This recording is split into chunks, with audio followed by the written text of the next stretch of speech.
All right, we're here with John Bailey and the Heathen Revival. What's going on, guys? Dude, I'm glad we got to do this because I know there was technical difficulties the last time. So thank you for rescheduling and being able to actually get on here. Yeah, it lagged a little bit. We missed it. I'm sorry, man. Oh, I just said thanks for coming on and rescheduling and everything. Oh, dude, thanks for having us and allowing us to reschedule it, man. I'm not. I hate sounding like I'm trying to feed a bunch of excuses ever because everybody knows what this is. But sometimes it just gets hectic, man, and I shut down sometimes and I just don't move, man. Yeah, I just don't, man. I just turn into like a cave dweller. I don't know. On my end, it was funny as Talbot said, "Hey, he's ready to go. Or can you do it today?" And I'm like, "Man, I just put everything away." And I'm like, "I'll forget something, and I'll be all jittery." I said, "That's not fair to him." No, again, man, we really appreciate you allowing us to reschedule. This means a lot. Yeah, I'm trying to think how I was introduced to you guys. I'm thinking maybe it was Brad. Was it? Do you know? Brad, maybe Brad. I don't really remember. I saw our TikTok was tagged in some of your videos, and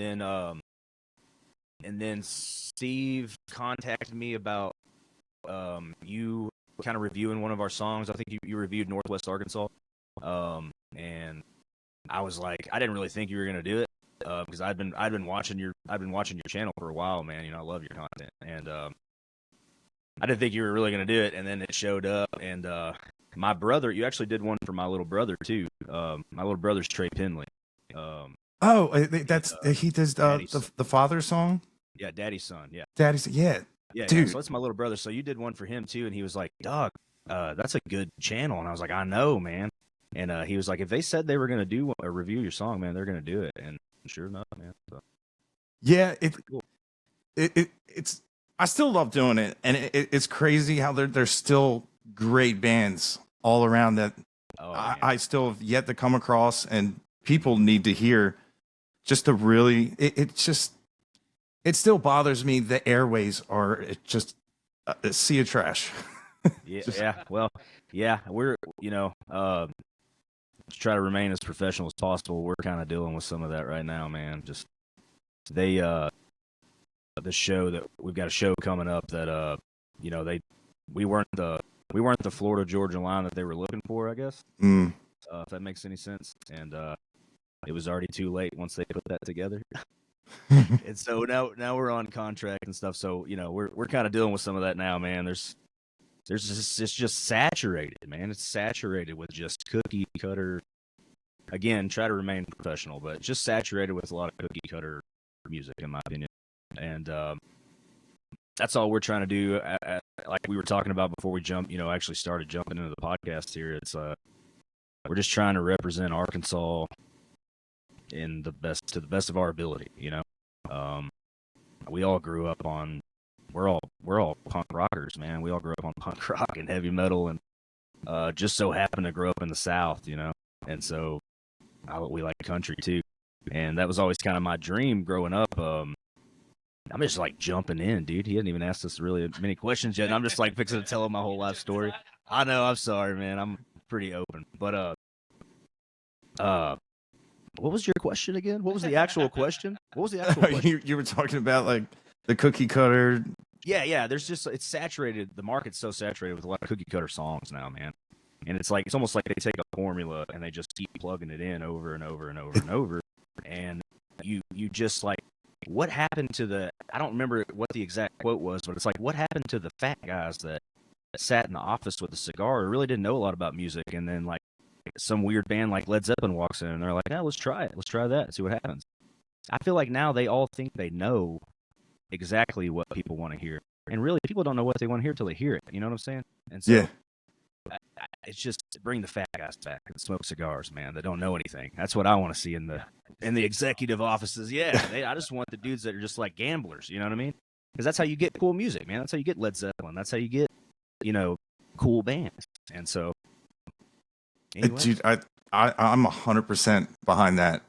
And like it made me think of, I was like, what was his name, Mr. Big in Wayne's World, where he Right, exactly. Or the guy on the cover from that Warrant record. You know what I'm talking about? The I can't remember the record. It's the record with the big fat money bags guy. yeah, yeah. So yeah, I mean, it's I don't know. they took the soul out of it. Man, now, yeah. It's funny. It's like people assume I like country, the country they like, and they get in the car and they put on that country playlist, and there is no differentiation between the voices. And it's funny, it's like I used to like make fun. I said it all sounded like they had like peanut butter on top of their mouth, like right before they talk, they go, "Ruh." And all of them. I'm like, how can you all have the same isms? Where is Black Train? yeah, and I'm like, what Luke is this? Yeah, or what guy is this? And what like that kind of started happening with like the heavier music too. Is like you could hear a chord and be like, that's AC/DC. You knew their amp tones, you knew this, and then like kind of late 2000s when you could hear the guitars and you're like, I have no idea who this is based on this. It sounds like it's like they flattened all the EQ curves and just lost the peaks in the sound. And man, everything is MIDI. Everything is MIDI. Yeah, and I miss being able to like people like were revered for their tones and even people that didn't like aren't musicians knew it too, and that takes a lot. And authentic songwriting, man.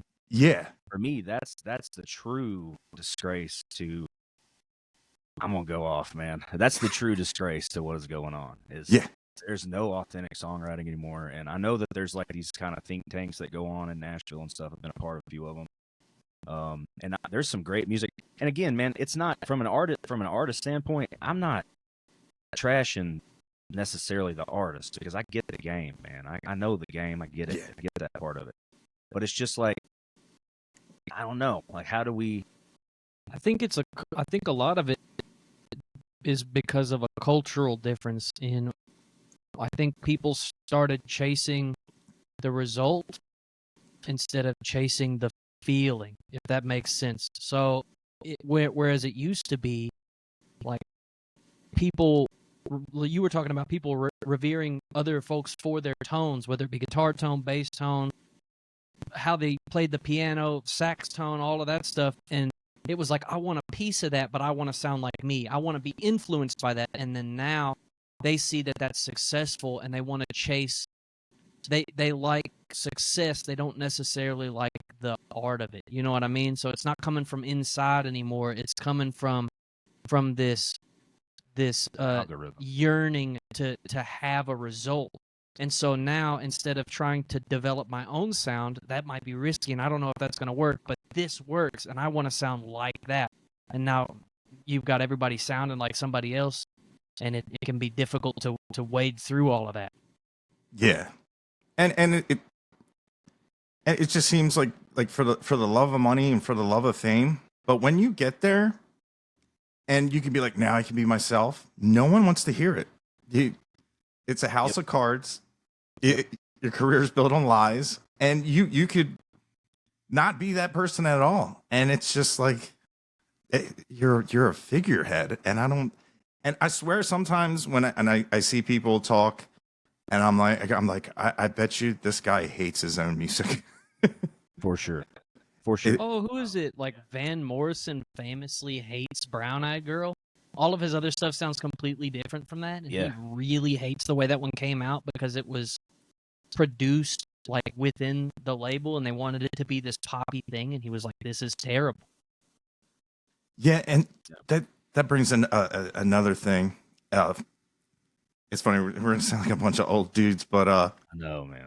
Back in the day, albums, I feel, maybe I'm wrong, they were all recorded at the same place. And they all had the same kind of like groove to it. And it seems like a lot now is like, and granted, like, hey, this stuff costs money. So like, I can tell like when people are just starting, you know, you can be like, man, but they probably didn't have the money for that engineering. But like Like our sometimes like first record. singles can just jump around and make people sound different. And like that whole era, like I remember like you would go to the wall so you could like pre-listen to an album before you dropped your hard-earned money on it. Exactly. Right. But I get it. Single, like you no longer release the record to tour on the record. You tour to finance the record now. It seems. Yeah, it's opposite now. Yeah, Yeah. There's no true revenue streams anymore, man. Everything's again tough. saturated. Everything's so saturated, and you know, nobody, and from a business standpoint, I understand it, but nobody likes to take chances anymore. Just like we were just talking about, but from a financial perspective of it, nobody likes to take chances anymore, man. So you're not going to gain anything without giving up more, if that makes any sense. Yeah. And unfortunately, I think a lot of people get swallowed up in that. They don't really know the product they have, and they just get so excited that somebody is interested in the product they have that they'll give it away. Yeah. And I feel that where we've talked about this before, where there's a lot of like, before we went on all the way, we were talking to the other gentleman, and Steve. he was talking about. He said something about like Memphis has got Memphis music, and like it feels like Arkansas doesn't have that thing, our own thing, which I always have to like bite my tongue at that a little bit, because there are so many prolific artists that came out of Arkansas that people just don't know are here.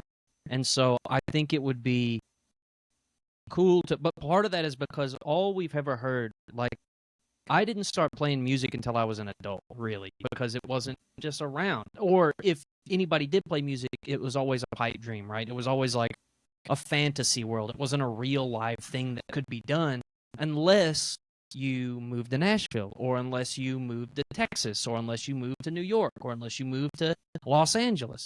And so it's really cool. It's like a double-edged sword where, like, now that I've been doing this for a while, and we've been doing this as a group for a while, we run into so many of these folks that have obnoxious resumes and that are just chilling in Arkansas now. They're like settling back down. And it can be done here, and there's no reason to not like announce that to folks. You know what I mean? Like, that's one of the things that's the most exciting. But part of that, like what you were talking about with the chase, so excited that people are interested in you, is like one of the things that people are desperately chasing is just a deal. They're like, oh, I've got this company reached out to me. This company wants to sign us, which is cool. Like, it's great to have some folks interested in you, but that goes back kind of to that, like, chasing the success instead of chasing the feeling. Like, are you playing to get signed, or are you playing to play and you're getting good because it's something you love and donate that much time into? There's a difference. It's that authenticity of who we are as individuals. You know what I mean? Yeah, and that's like they'll come to you.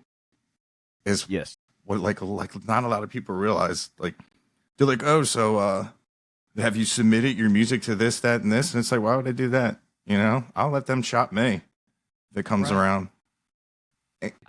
I was told when I was younger, man, it's something really stuck with me, that you'll never ever have to tell anybody who or what you are, as long as you are what you say you are.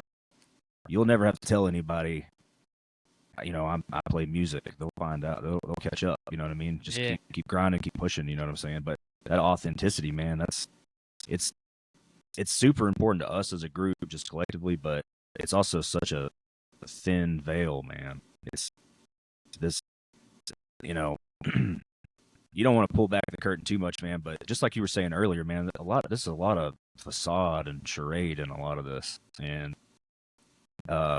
make no mistake, this is a full-time job. You know this. I'm not telling you anything you don't know, but I'm saying, this is a full-time job, man. And it's day in, day out, never ends, 24/7. And it just looks real glamorous sometimes, man. But there's a lot of work that goes into this, man. And especially here in the state, when I was saying that Arkansas didn't really have a thing, I didn't mean there wasn't any musicians here. Dude, Yeah, but that's the thing is like bringing that to the letting folks know that it's there. Yeah, the caliber of musicians here is unbelievable, man. But it's just, and I hate to say it, man, but I'm gonna say it. They're playing.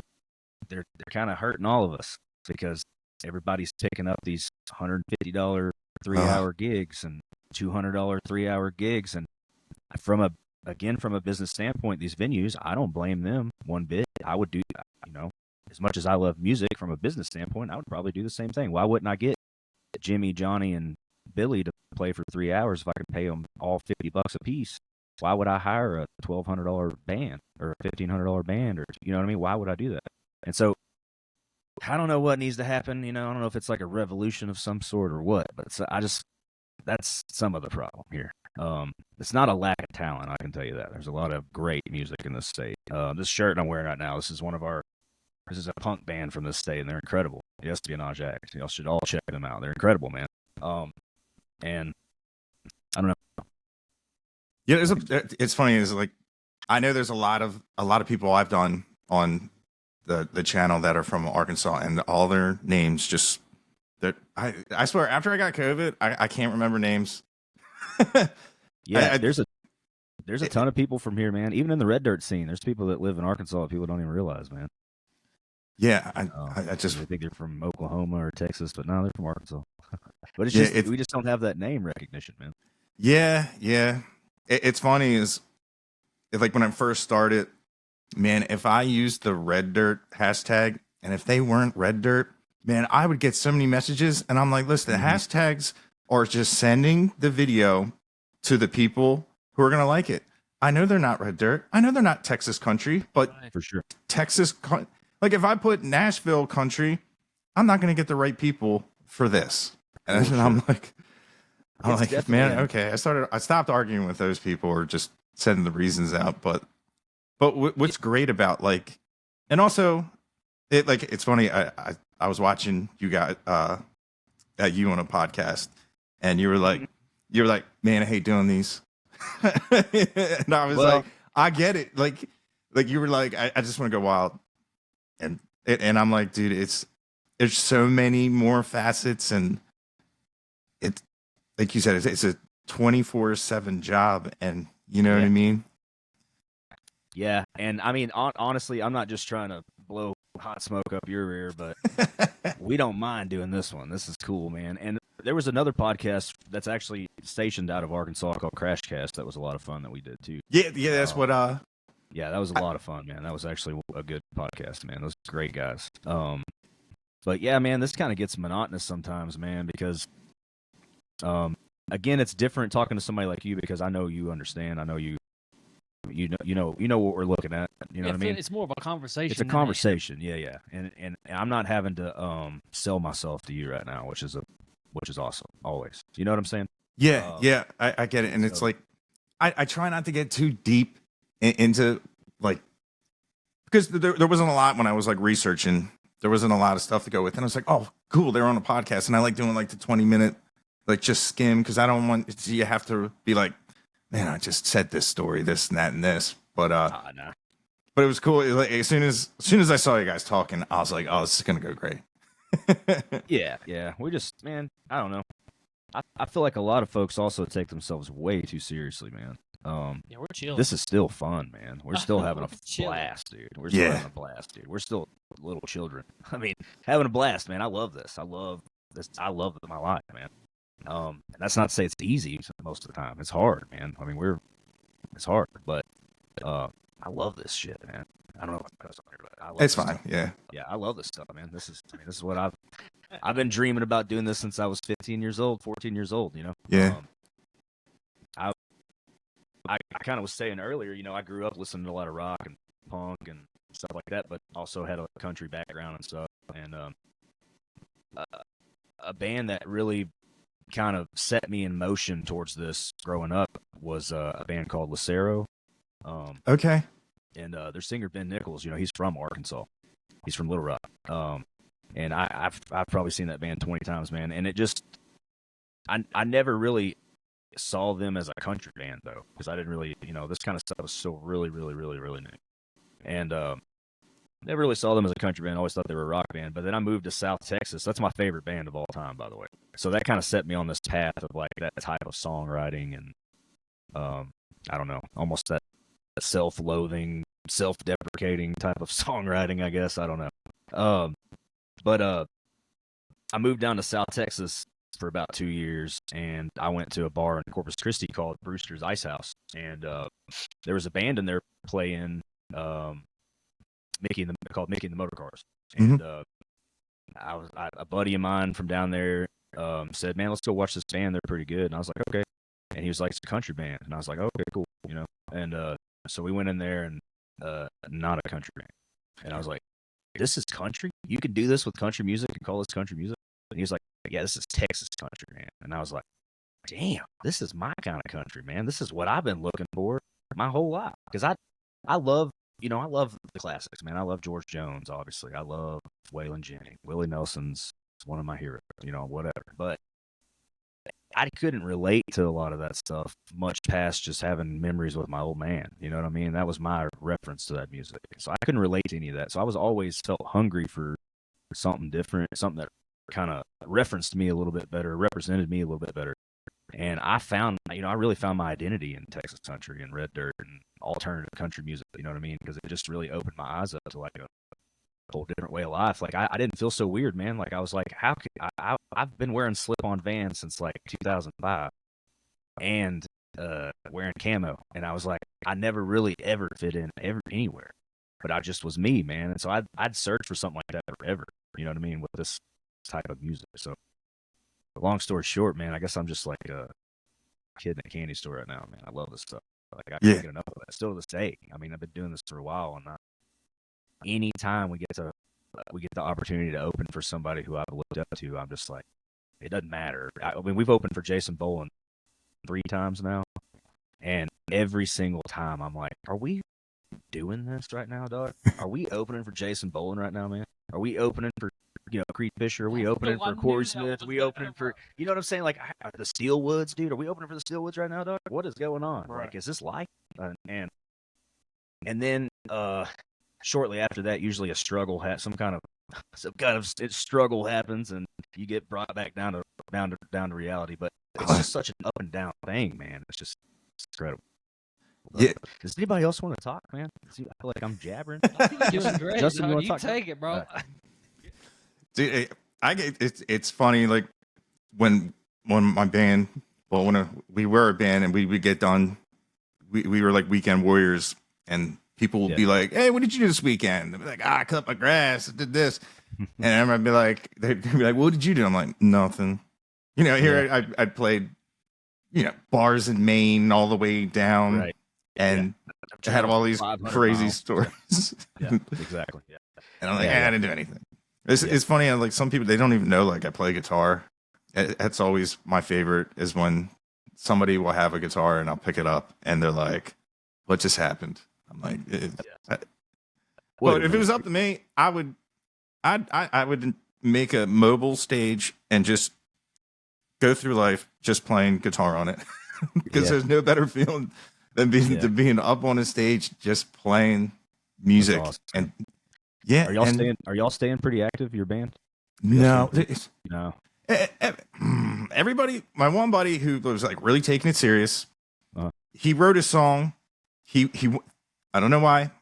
He wrote a song. It's a really good song. And I said, "What do you want to do with this song?" Because he said, "I'm getting married. I'm going to have a kid. I'm going to retire." I said, "Well, what do you write music for?" And he was like, I want Jason Aldean to cut this song. And I was like, wow, really shoot for the stars there. Because I'm like, I know some people. I'm like, but I don't know people on that side. And it got him as close to the guy who co-wrote Luke Combs' Hurricane. And then it just kind of stalled there. My buddy, he works for a label in Nashville. It's funny. I don't know if he used to do something with Creed Fisher and God, he's the only one that ever gives me gigs anymore. But so then like he retired, and next thing I know, like he's playing shows, and my other band that was doing fantastic. Every contest we put in, we've only lost one or two. And I mean, I was managing them, and then I just said, you know what, I'll start playing. I mean, they were winning state competitions, the Northeast competition, made it all the way to nationals. Played in it, didn't made the top 300, didn't make the top 30, and that was like a freight train for a while. And then it's just like, you know, they get offered a deal, and one of the band members drinks himself into, you know, pancreatitis. And they're like, oh, you have to go to rehab. And they were like, you know, what's her name? No. So I was like, well, that's Amy the one. Winehouse. Yeah, Amy Winehouse. Oh, geez. Yeah. What a talent lost. man. But 27 Club, baby. yeah, I beat it. We beat it. That's such a Oh yeah, weird everybody. thing. Well, how old is JC? I mean, truth be told, this is like my second life. I don't know. JC's only like He's like 26, 25. It's my second life. Bro, there's an age range. Yeah. So, but I'm pretty sure I've only got 2. I'm like a messed up cat. Yeah, let's do. What's your name and what do you play? So I can. Oh yeah. Oh yeah. All right, man. Give them both to me. Pause. Pause. Obviously, for the 1 bass player. No, I'm just kidding. Sorry about that. No, I'm Justin. I play drums, and I'm actually 39. So I'm the dad of the group. He That's what looks the everyone says. youngest, and he's like 14 years older than the youngest member, I think. Yeah, they all thought that I was in my 20s, and some of the newest members were like, "Dude, you're that old." I'm like, when you put it that way, gosh, don't make me feel bad about it. I mean, geez. Yeah. But no, man, you're only as old as you think you are, and right. I mean, you're only as old as you I'll take feel. your word for it. Yeah, I feel great at I still feel like I'm in my 20s. You know? I love it. I love it. But yeah, I play drums. Nice. It's funny is I didn't know that. I thought that was a whippeteer you were pulling out. I was like, let's party, man. Oh yeah. Oh, it does It's a look like water can of bottle. Stuffing. That's awesome, dude. Yeah. I was like, no, he's already got it charged. John Yeah, Bailey that's gets down. Yeah. Well, we'll save that for the Patreon, huh? We'll move to Patreon for the rest of that stuff. Nah, we like to have a good time, man. But you know, try to stay as professional as possible. We've kind of been forced to as of late, man. I don't know. I don't know how much I'm supposed to talk about. What's my? Oh yeah, y'all know me, man. Same old G. John Bailey. I sing for John Bailey and the Heathen Revival. Also do part-time therapy work. What am I missing? I play guitar. Yeah, I play a little bit of guitar. Barely. I write most of my songs within like a 6-chord window. And then I rely on these dudes to make it pretty. So, but yeah, man. Where was I going before that? Before I introduced myself? I don't know. I think what we were talking about was something about trying to stay professional because that's what we're always Yeah, focused you're on, really you know like, that. can I talk about this? Oh, right. Yeah. So we just signed I don't know how much we're supposed to talk about, right? Well, if it's a non-disclosure act. Well, they're not gonna fire us, man. They just hired us, dude. I don't. Allegedly. Yeah, probably just Yeah. hang off on that one. So we've been presented an opportunity as of late, from a TikTok video that we had that went viral, and essentially that's kind of a bare bones disclosure of it, but so it's just weird, man. We got a boss now, so we're kind of like, what does that mean? We're still trying to navigate through that. Because the whole point in doing this was we have no bosses, man. It's like Lord of the Flies, you know? And so we're still trying to navigate through that, but still trying to hang on to that authenticity during this process has also been weird because now we were just talking about it's like we have to be successful. Yeah, it's a You know weird what I mean? mind switch. In a warped way of saying that, but It's a weird mind switch. At some point, it starts going mentally from like just being a band where you hang out with your buddies and play, to now it's also a company. Yeah. And so it's been interesting to navigate. It's been interesting to navigate that change because you have to think about things that almost. I don't know, man. It's like you can't take yourself seriously but you have to take your situation seriously, if that makes sense. So right before this, like he was talking about, we were working on some of that stuff. And before, my last job I had before I started playing full time was a process auditor, which is super exciting, as exciting as it sounds. I read training manuals, and every company has a QA manual, or most companies have a QA manual. Every company should have a QA manual, and that says, here's what everything is, here's how it works, and here's how you do it. And my job was to look for holes in that.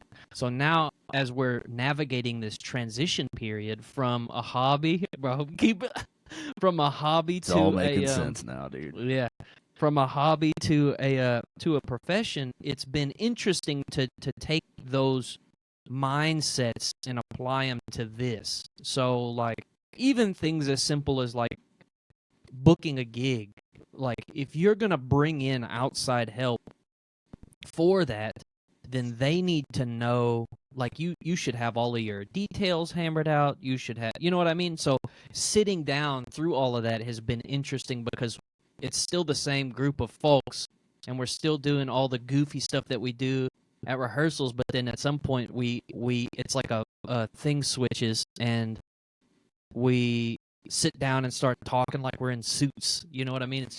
It's been interesting. It's exciting, but it's interesting. Yeah, and like, oh, how come there's more than 25 people here? That's right. Yeah. What are these? There must be somebody coming in here or I something. don't know that person's name and backstory. I don't know what we're doing. Oh, that's funny, man. It's definitely a gear shift when you are managed. Yeah, and managed is probably a loose term. We can't be managed, man. We're ungovernable, dude. I mean that to the full extent of the law. But yeah, we definitely have a boss now, and that's kind of weird. We're still trying to figure that out. It is a cool feeling to have it is folks like for that sure. that are interested because, you know, that's their job as well as to scout that kind of stuff. So anytime somebody that has resources approaches you and goes, hey man, I really like what y'all do and I think that we can help each other out, like when you weed through the excitement of that, it's a transaction, right? But on the surface it's also really exciting to go, oh, people that know think that this is what we know it is as well. And so it's almost like it's definitely like having a boss, but I try to make it feel in my mind like it's like having a partnership. Yeah. And it's just cool to take it to start to be able to take advantage of resources and kind of make things happen where you couldn't before. Well, I've actually been looking for a father figure, so I'm excited. You know what's great though? One of the best things about having a manager, because if you guys have been wronged or something's not your way, they be the bad guy. They remember them being the bad guy, not you, where you guys can, pull them to the side and say, rip this guy a new one. You say this, you call him this, you make him cry, and they go and do it. And y'all still look like, I don't know why you said that. But that's what I mean by like kind of loosely, because like I still have to do that part, and it sucks because I genuinely just want to have fun, and I just want to see everybody smiling. We're except for Mr. Process Server over here, man, we're all pretty positive. I don't have emotions. I'm full of ones and zeros. No, I'm kidding, dude. Jake's the best, man. But yeah, dude, we're all just really positive people, man. We just like to have a good time. I just want to see everybody happy, man, because this makes me happy, and I want that to reflect in our music. And once you get past all the emotional stuff in it, man, I really want our music to be a good time. That's the whole point of the Heathen Revival, man. It's just we started noticing that it was turning into more of a revival. Our shows started turning into more of a revival, and more of the same type of people were showing up. And before you know it, it's a split room, or you can see cowboy boots and Casey's and slip-on Vans and in the same room, and I just started noticing like, oh wait, we're actually doing what we were kind of trying to do. This is weird. Why is this working? And so it's just trying to take off running with that. But man, I think we've got such an odd, even within the genre of, just like you were talking about earlier, like there's some people get real offended if you called Randy Rogers a red dirt band, somebody would probably get upset. You know what I'm saying? Yeah. Or if you called Wade Bowen a red dirt band, somebody might get upset. But I think that's kind of silly personally, because I think the more accessible that we can make people to this style brand of alternative country, I try to use that as a grouping. But I think why wouldn't you just whatever you think it is, that's what it is, man. If you like it, you know what I mean? But I think even within that genre, man, we're a little bit different. We've definitely got some inspirations that are pretty cut and dry. I don't try to hide behind too much, but I don't really know a lot of people that sound like us, and I knew from the get-go that I wasn't the greatest singer in the world. So I just wanted to double down on my songwriting and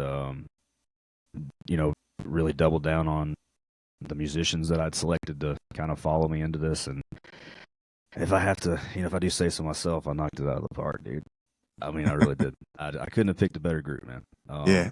You know what you do that I love, that I don't see a lot of people doing, and it seems like a lot of like country artists shy away from, is repetition. Like I'm a big fan of like Nirvana was huge in repetition, and that kind of like gets lost. Other than like kind of like the older style country, it just felt like they're like, oh, we need another 36 seconds, do the chorus again. Yep. But like doing a one line, just building that tension, and then going into something else and just smashing more lyrics. I really think it's a great element and a song structure that is really lost in country, but with like, I love the term shred dirt, and I love that you got like in your writing style, like you don't shy away, and I think it works, and it's Northwest Arkansas, which when I first saw that the album art, I was like, bold move, Cotton. Let's see what we get here. NWA, all right. Yeah, man. So I can away. If you want to know what we were actually going to do with that record, or if you want to save that for the Patreon, but we were actually going to recreate the Straight Outta Compton record. That's awesome. The cover, yeah. And we were gonna be in the windsuits, pistol pointed at the fisheye lens and all that, dude. You could have done a fishing pole. Right. But we decided that maybe that wasn't very cool. So we were hoping that people just kind of got the tongue in cheek, anyways. You know what I mean? We're big NWA fans. I mean, I love NWA, dog. Yeah. So it's nothing disrespectful, but it's just kind of tongue in cheek. You know what I'm saying? Yeah. I signed up for karaoke, and the guy looked at it and he said, "Watch yourself." I was like, "I got this." Yeah. But yeah, that's a great song. Like before we jumped on, I did a snippet of it and uploaded it. Hopefully it's doing well. But that once I just like, that's like a lost art that just kind of got lost in the country of, they would rather do phrases than just single lines. And I think like it's like I was reading somewhere, or maybe it was an interpretation. I don't know if you ever heard the song Meshuggah, Bleed. Yeah, I love Meshuggah, man. Yeah, like that song Bleed. Dun, dun, dun, they use, it's purposely repetitive because repetition naturally causes anger, because you just your brain wants you to just change. It's a drive. Yeah, and I think that can be done with vocals too. Yeah, man. It's definitely a drone, man. Jake pointed this out to me a year or two back, but I kind of play guitar and write kind of like a drum, I guess. So that makes sense. Kind of a droning. I've got a lot to say. I don't know if you've picked that up yet, but I got a lot to say, man. So I have to cut a lot of lines out of our songs and kind of dumb them down a little bit. But I just feel like I don't want any filler songs at all. I want every single song that we release, if it's a if it's a 25 song record, I want all 25 songs to be absolute bangers. You know what I'm saying? I don't want any kind of filling in between. I want it just to skip. meet sub, man. You know, and so I don't know. I try to stick to what I know.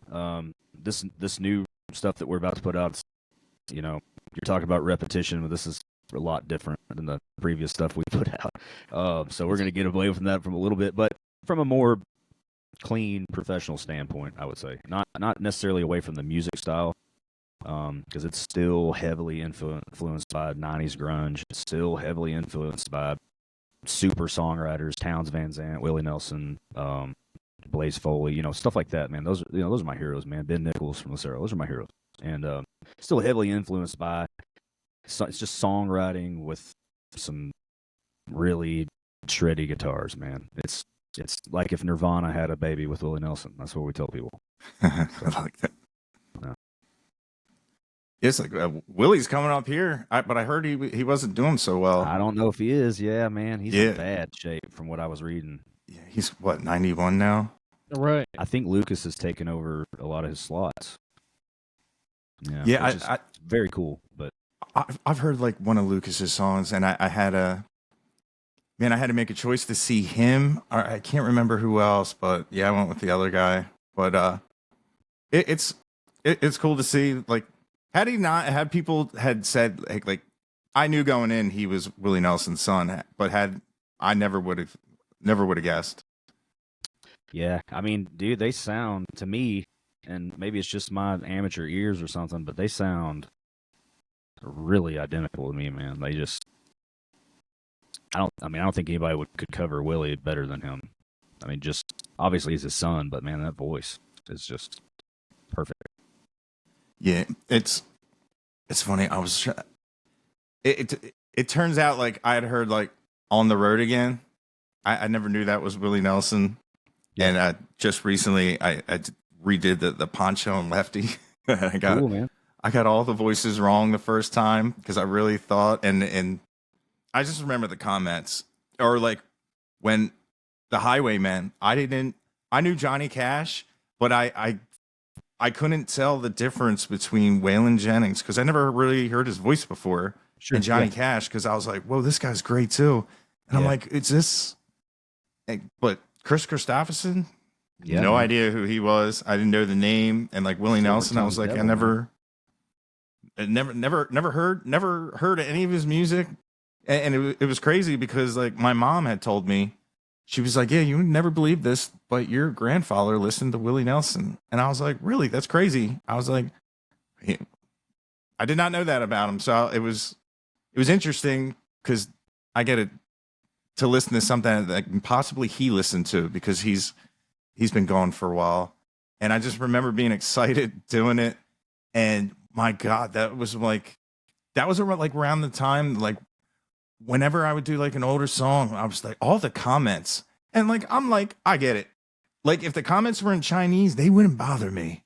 And I always think like that, but you have a bad day and you read 5,000 comments of everyone talking bad about it. It gets to you. Gotta not read them, Pat. Yeah, I know, matter, man. But it ain't any of your business what everybody thinks about you, brother. It really ain't, man. I know, but I try to hit every comment, and then I remember, like at one point I was gonna delete it, and Caitlin Butts came, and in the comment section she says, "Thank you for what you do." She goes, It was like I can't thank you enough for what you do for us artists. And I was like, I just saw her in Rolling Stone, and here she is coming in on my TikTok and leaving a comment. And I was like, she saved the entire channel. And I was like, you know what? Isn't she great, man? Dude, I got to meet her and Cleto. They're like the nicest people. And really? her voice live, even, it's just like, oh man, I know, incredible. And she's so much fun. Like her shows, it seems so humble and down to earth too, man. Yeah, that's to me, that's my favorite thing about artists. I mean, yeah, everybody I've met has been great. It's funny when you said, I used this a bunch of videos. I used to say Mickey and the Moto Cars. Oh, and yeah. I remember the one day I saw, I'm like, oh my God, there's an R in there. But I got to hang out. What is it? Gary Braun. Is it Well, that's Mickey Braun. Mickey? Okay. Yeah, Gary. I believe Gary. All of them play music, man. There's like four Yeah, I or was like, five brothers, and their dad played music too. maybe I talked Professionally. to maybe it was Mickey. I don't know. Like There's Reckless Kelly. Gary's in Reckless Kelly. I'm pretty certain. Okay, That's Reckless Kelly. he added me on Facebook the other day.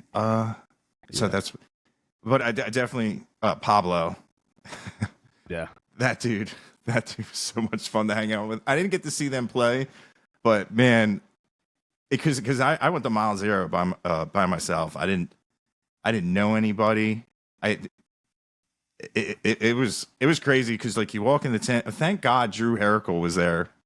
At the time he was playing with Cody Jinks, and I was like, because he had done the podcast before we went out. Oh, and, that's right. Yeah, I saw that podcast. Yeah. yeah, and I was like, Drew, thank God you're here. And I was kind of like, listen, you need to introduce me to somebody before you get rid of me. Like, I am latched. I am latched on you. But everybody was so cool. Once I realized, like, everybody, it's just like you guys, just like, we're just here to have fun. Yeah, man. We're just regular people, man. Yeah. I don't know. I think some people maybe want you to be something else. Yeah, but I don't know, man. It's too hard to be somebody else, man. I think I'm more successful and operate better if I don't really have to think about that part. Yeah. So I don't know. It's easier for me. So but that Mile Low Key Fest, man. That's a bucket list show for us, dude. That place looks like such a, for artists and fans, but I'm saying from an artist standpoint, it looks like such a family. Like they treat you like you're part of the family now. You know what I'm saying? That's the kind of shows that we're kind of aiming at. You know what I mean? You know, I'm not disrespecting the Mother Church by any means, man. But what? Am I cutting them off? Oh, it's just delayed a little bit. Sorry, It's dude. fine. I may be cutting you off. Fine. They're monitoring me, man. So, yeah. But you know, people talk about the Mother Church being like the bucket list, and obviously that would just be insane, you know. But to me, man, bucket list venues to me are like places that I've seen my favorite people. Like I want to play Red Rocks is probably more important to me. I don't even want to say it than playing at the Ryman. But that to me, that's the places that I've seen. I've had the best experiences watching music. And like the Caverns in Tennessee, I want to play the Caverns, man. I want to play. Red Dude, Rocks. that place looks. You know what I mean? Those are the venues. I want to follow the footsteps, man. I want to follow the places that, you know, all my people that I've looked up to for so long have been, and that's where I want to go. That's where I'm headed, man. It's not necessarily so much about the money. You need the money to stay relevant and successful, but I want to walk the footsteps, man. I want to work. I think I'm speaking for all of us because I know I can now, but we all want to work, man. We all want to do. I want to leave our little. We don't want the whole pie. I think I can safely say that. We just want a little piece of it. We just want a little piece of it, man. Yeah. That's it. We just want our little spot. That's all. Yeah. So if a concert promoter came up to you and said, if you shave your beard, you can play anywhere, where would you pick? Probably Red Rocks, man. Yeah, probably Red Rocks. Yeah. That's a beard shaving. That's a beard. That's a beard getter, man. I don't know how attached to your beard you are, but I know people that do grow it out. They are very. It's like their firstborn. Well, John's a Sasquatch. If he shaves his beard, it's gonna look just like that in another month. Like I haven't shaved almost this year. It's disgusting. Yeah, I haven't seen my face in a long time, man. Since before my oldest son was born. So at least 9 years. Yeah. So, but it's just like anything, man. I can let it go. It's no big deal. It is what it is. I know. I don't know what I look like. I was gonna say I know what I look like, but I don't. I don't know what I look like. So it may be a big deal. It'd be funny. Everyone that showed up for you would be like, "Where's John? Yeah. Here's this guy." Yeah. Well, we were kind of having some fun with some content we had going, and we cover Cocaine Country Dancing by Paul Cawthon. We kind of do our own little mashup of it, version of it, I guess. But we were joking around with some content saying we had a cover band a side cover band, side project called Small Coffin, and we only cover Big Velvet songs. So maybe if I shave my beard, that could be the Small Coffin project. But, yeah, That's funny. but what do you got coming up next, man? You got anything you're super excited about, or? Oh man. I guess the next I have I got Co Wetzel tickets for there's 3 shows he's doing around here. And I know Dylan Wheeler is going to be there, and Sick. I have man, I just saw Dylan Wheeler and He's Brock. great, man. Dude, Yeah, that he's dude great. can sing. Yeah, he's next, man. He's He's- great, man. It's funny, as I was telling him, I said, man, you did that one song acoustic, and my God, you blew it out of the park. And I was like, this is an artist to be taken Yeah. serious, and you're gonna just do awesome, great things. And then he dropped the Outlaw song, and I was like, Yeah, dude, I love it, but I'm like, if you Yeah. find fans off of that song, some of them are gonna be like, what is the Are you What talking? You is mean the Outcast crowd song? Outcast crowd? And yeah, I I love that song personally. I man. do love too. that song. I Yeah. just remember I don't think I released. Every once in a while, someone would give me a song. Like the last one would be Kane and Bryce, Oklahoma City, where he says the F word like 15 times. And I'm like, man, if you got Really? hate in your heart like Kane, and just let it out. Like, and I was like, dude, I love you. I'll take the violation, but you can only get so many so Yeah. close together. And Yeah, Dylan actually sent me the Dropbox of it. And I was like, okay, yeah. I was all excited. I'm like, dude, yeah. And I'm like, man, I gotta find. There's a time to do it. And then he finally came where it was only 3-hour drive. So I was like, all right, we'll go down, and it was cool, man. He brought us backstage, got to Yeah. talk to him, and just his guitar player gave me like an all access pass. He goes, wherever we're playing, dude. He said, you just walk on back. And I was like, all right, As I'll he see should've. every Co Wetzel show I can, As because he should. he's fantastic. The first song I listened to his, I was like, man, I don't. And then the second, I was like, okay, I like this. And then like when I really got into like his like, I love like the Deftones type S like soundscapes and big sounds Yeah, that just yeah. fill your atmosphere. ears. Like it Yeah. just reminds me of just listening to like old Pink Floyd, where there's so much stuff going on. You just lay back and close your eyes. And he has a lot of songs like that. I just needed to get into his music more. And it that was cool seeing him live, because I was standing next to Kat Hastings. She was letting me know like all the songs, and she's a fan too. And I was like, dude, that was Gordy's Highway 30, Texas. That's that- another bucket list for us, Gordy. If you're listening to this, we would love to come play Highway 30. Hey, Sorry, go ahead. he does, has he heard your music yet? I don't know, man. I'm not one to. I mean, we have to do some self promoting, man. But like Yeah. I was telling you earlier, man, I don't want to feel like I ever. And maybe that's where I'm doing this wrong at some point. But I don't want to have to ever feel like I'm pandering to anybody. I don't want to have to be like, hey, man, I'm good at this. You know what I'm saying? I feel Yeah. like if the time's right, or when the time's right, you know what I mean. He'll come across us. Hopefully, Yeah, we're dude, gonna be up there. I'm willing it into existence. We are gonna be up there at some point. I guarantee it too. And he is, he pulled me to the side. I mean, he was so busy, and he was like, I like what you're doing. You're really man. helping out.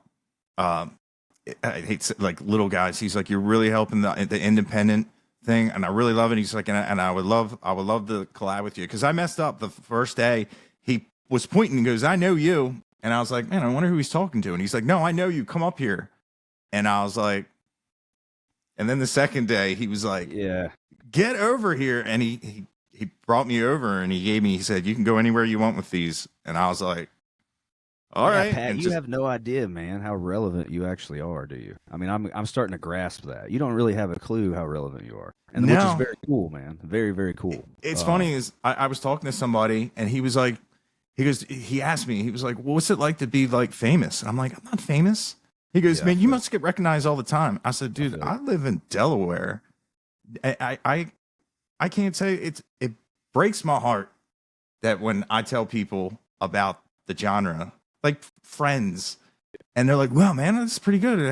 How come I never heard it? I'm like, because obviously you ain't watching my TikToks, dude. You know, like, and he was like, he goes, but in Texas, were you getting noticed? And I was like, yeah. I tell you what, it kind of like, it was weird when I'm like, oh my God, that's those guys, that's that. And then they come over and they're like, oh my God, it's you. And I'm like, I was like, like the first was Mile Zero. That was weird. It very, like, I've had a drink bought for me maybe a couple of times, you know, outside of a friend or something like that, like a random stranger pulling me aside and being like, hey man, I love what you're doing. I love what you're doing for the scene. What do you want? I'm like, and like that was, I'm not gonna lie, I loved it. You know what I mean? Dude, of course, man. Yeah. I would have loved it even more if they're like, yeah, because I always tell the story, but I was on stage and this girl came up and she goes, man, you look like the guy on TikTok. And I'm like, I am. She goes, no, you're not. Yeah. He doesn't play guitar. And I'm like, oh no. I'm like, yeah, I do. And I always said it like, I was like, I got to do some more guitar videos. Because the other day I did a every once in a while I'll just like film myself playing, and I don't ever do anything with it. And I posted a video of me playing Purple Rain, and the guy who does the pre-show down at Mile Zero was like, dude, I gotta have you play at it. And I'm like, hell yeah. I was like, dude, like that's that, right? Somebody asked like, what would you love to come out of it? And I was like, hey, I would love to have like the Joe Rogan effect where, you know, next thing you know, like you get done doing this and you look at your Spotify and it's how many people are listening, and it's just like a stock ticker. That would be great to really change what people consider country music, and just change like the reputation of it, of like, because pop and country just went whoop. Yeah. And I blame Garth Brooks. Yeah, a lot of people say that. I only Do really... a lot of people say that? I thought that was really unpopular. Well, good. They should say that. Yeah, a lot of people say Garth Brooks, and I've heard, you know, rest in peace, Toby Keith. They said after he came that you always needed to be like patriotic and Sure. which is fine. It's weird to be I'm like, cool with that.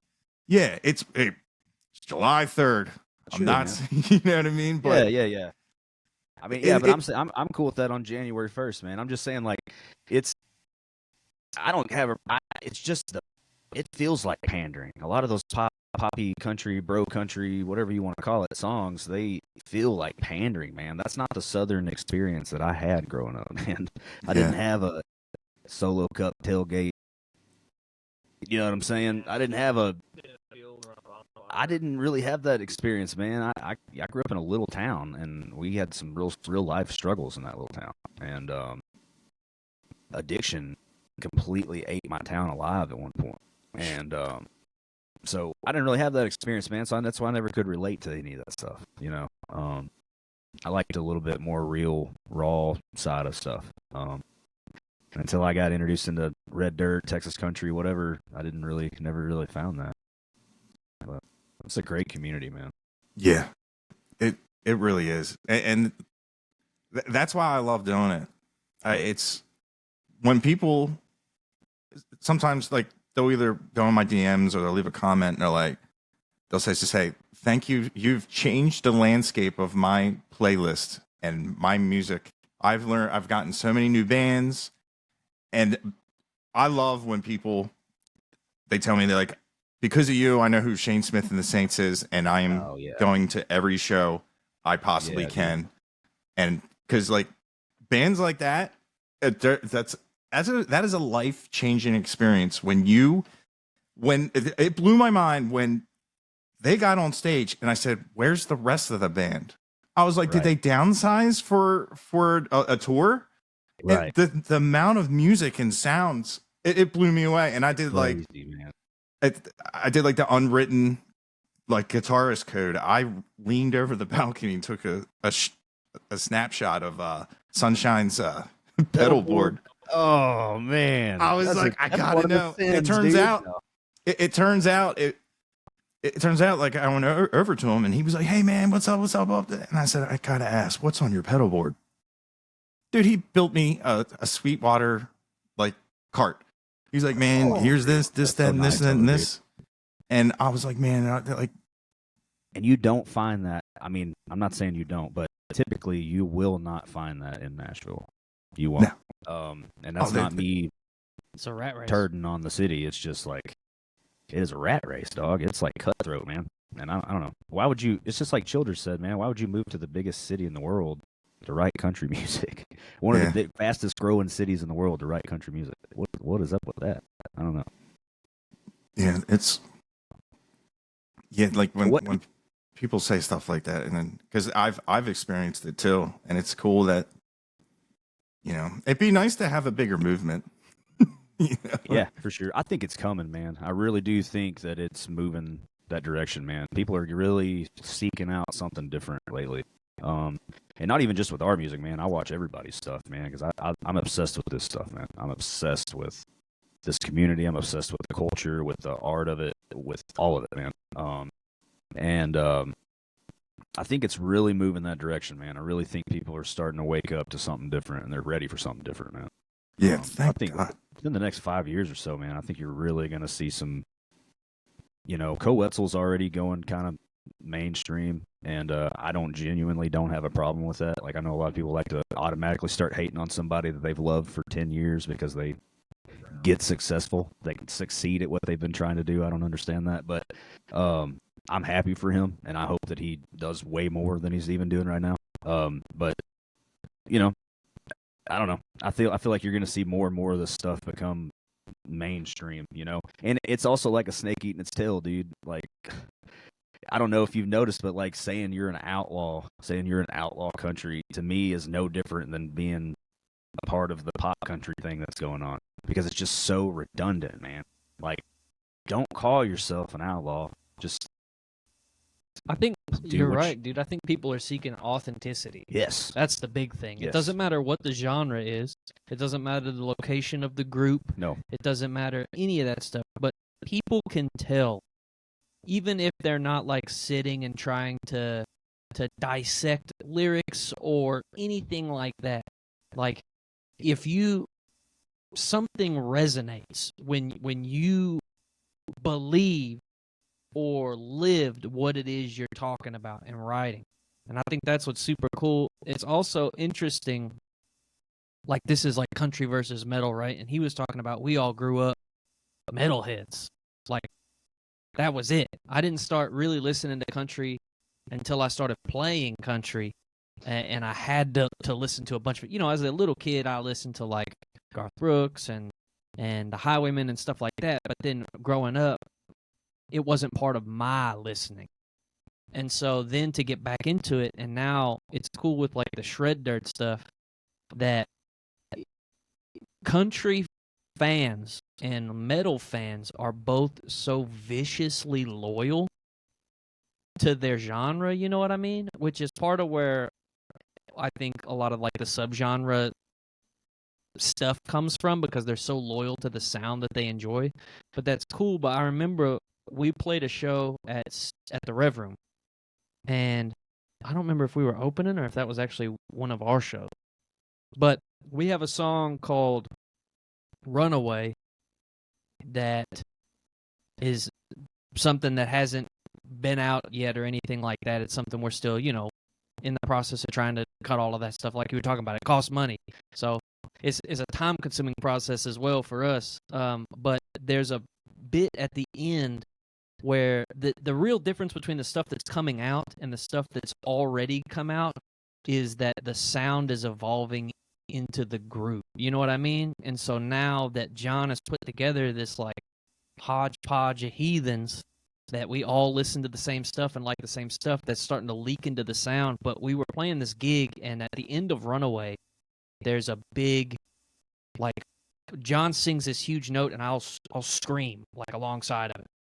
I do the harmonies for the tunes as well, and so it's this big build up moment, and there's a big like a vocal scream. And I remember this guy was like 60 years old, right up against the stage in his like big belt buckle and his cowboy hat, dude. And we get to that point, and then the big scream happens, and the dude like takes off his hat and throws it down. And he goes, "Hell yeah!" And all these old like two-stepping, like these old two-steppers, man, that are there to see a country. We were opening because it was a country show, and so these folks were here to see like VFW country. And then we came out and got to that part, and they were so. The point is, like, with the authenticities, even though that's not something they listen to, we got to that part, and those two genres, I think, are dangerously intermingled. And I don't think people realize how close they really are to each other if you can weed past the veneer of some of the sound choices on the top. And so it was really cool to see these, like I said, these old two-steppers, man. We hit this big metal-type scream, like an old, like, Bring Me the Horizon moment. And they lost their mind, dude, and started like, I thought they were going to open a pit. I thought they was going to open a pit at a country opening act. And so it's been really cool to see that and following your stuff, because I think we all individually, like I know when I found out that this was happening, I was ecstatic, because I've been watching your your TikToks and all of that stuff, and I thought it was super cool. I think he was happy about the reschedule. Yeah, I was stoked. Yeah, I was really, really happy. But to see that it's just so, they're like parallel lines, you know what I mean? But they're right there.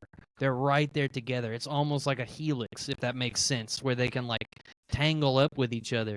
And so to have this like sound that's coming out, I think that's part of what makes it cool, is that it's kind of blurring the lines. Genre bending has been around for as long as genres have been around. But to John is so cool in that the approach to the tunes, it's not, when we go into the studio or when we're at rehearsal and writing stuff or whatever it is that we're doing, it's never a sit down and map it out process. I always have to go back to processes because, like you said, bro, I'm ones and zeros. That's how my brain works. But it's never the top charting tunes for this quarter included these elements. Like, doesn't matter, don't care. We'll start something, and we have two guitar players that play with us as well. So I play bass, and then we have two other guitar players. And so one of them will just start doing something weird, and it'll stop the whole thing and then build an arrangement around that. And that's how every single song has come together. Never miss an opportunity to write a song, man, ever, because you may never get that back, ever. But it's cool, and I'm excited to hear the new stuff, to have the new stuff come out, because, like, I know he said it's very different, but from a feeling standpoint, I don't know really how else to describe that. It's still that. It's still like John's songwriting and everything else, but now it's got this freedom and some of this like goofiness built into the sound. I say goofiness because like that's what it is. We're chilling, you know what I mean? We're hanging out, and it feels like that joy is on top of the seriousness of the writing. Does that make sense? Yeah. And so you can have this moment of like introspect and have the sad songs, or have the whatever type of song that one in particular is, but then it's also a banger musically on top of that. And it's just because we're making the music that we like. At the end of the day, it's cool that other folks are liking it, and I hope that enough people like it that we can continue to do it for everybody and get to where we're doing it for everybody, you know what I mean?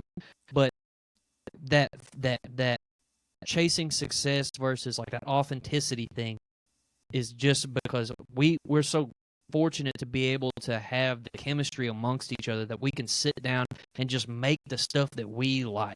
Like, I don't have a single song on the discography that I think sucks. Not one. They're all great. and they feel that way.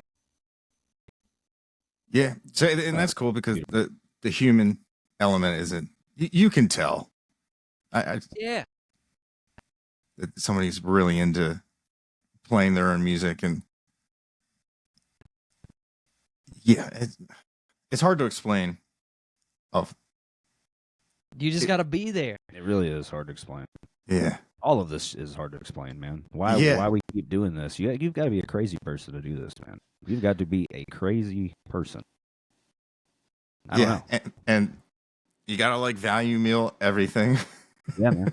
I Learn how to remember dress it up like a Big Mac, you know? Yeah. The little things you learn. It's funny as everyone always laugh when I would just ask the lady at the hotel. I'd be like, "Can I just pay the smoking fee up front?" It's like That's hardcore, man. I'd be like, because I would tell them, I'm like, "Listen, we have people that smoke. just They go laugh. outside, and they'd be like, I never paid the thing." I'm like, "No, you've never paid. I paid," and they just don't do it the next day. You'll be like, "Man, we got a little bit of extra money here. We can end up, bloop, it's gone. Oh, look, Right. 250. We could have stayed in a suite." And I've been like, and they were like, "Well, why don't we do that?" I'm like, "Cause y'all with smoking that, Right. Then you Come on. that's smoking that. probably a It's more $500 expensive again. fee." Yeah. And I just been the people at the counter be like, "No, you're not allowed to." I'm like, "Listen, I get it. I get rules. I get that. I got That 5 feels other like dudes more of a behind me." suggestion. Feels like more of a suggestion. Merely a suggestion. It's kind of like a guideline, but peanut. That was the one thing that kind of scared me away from music is one of our local bands. They had a song in a movie. It was a pretty big movie. It was Daredevil. They had a song in the movie. They had a song on a video game. I think it was like Need for Speed. And they had a big label behind them.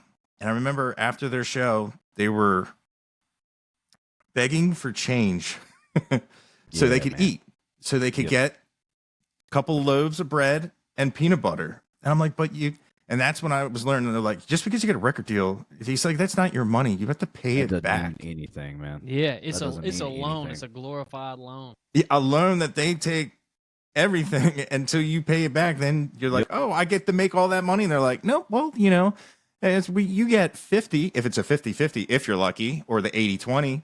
And then they have little things, sunset clauses that once you sign that, you never own that music anymore. And it's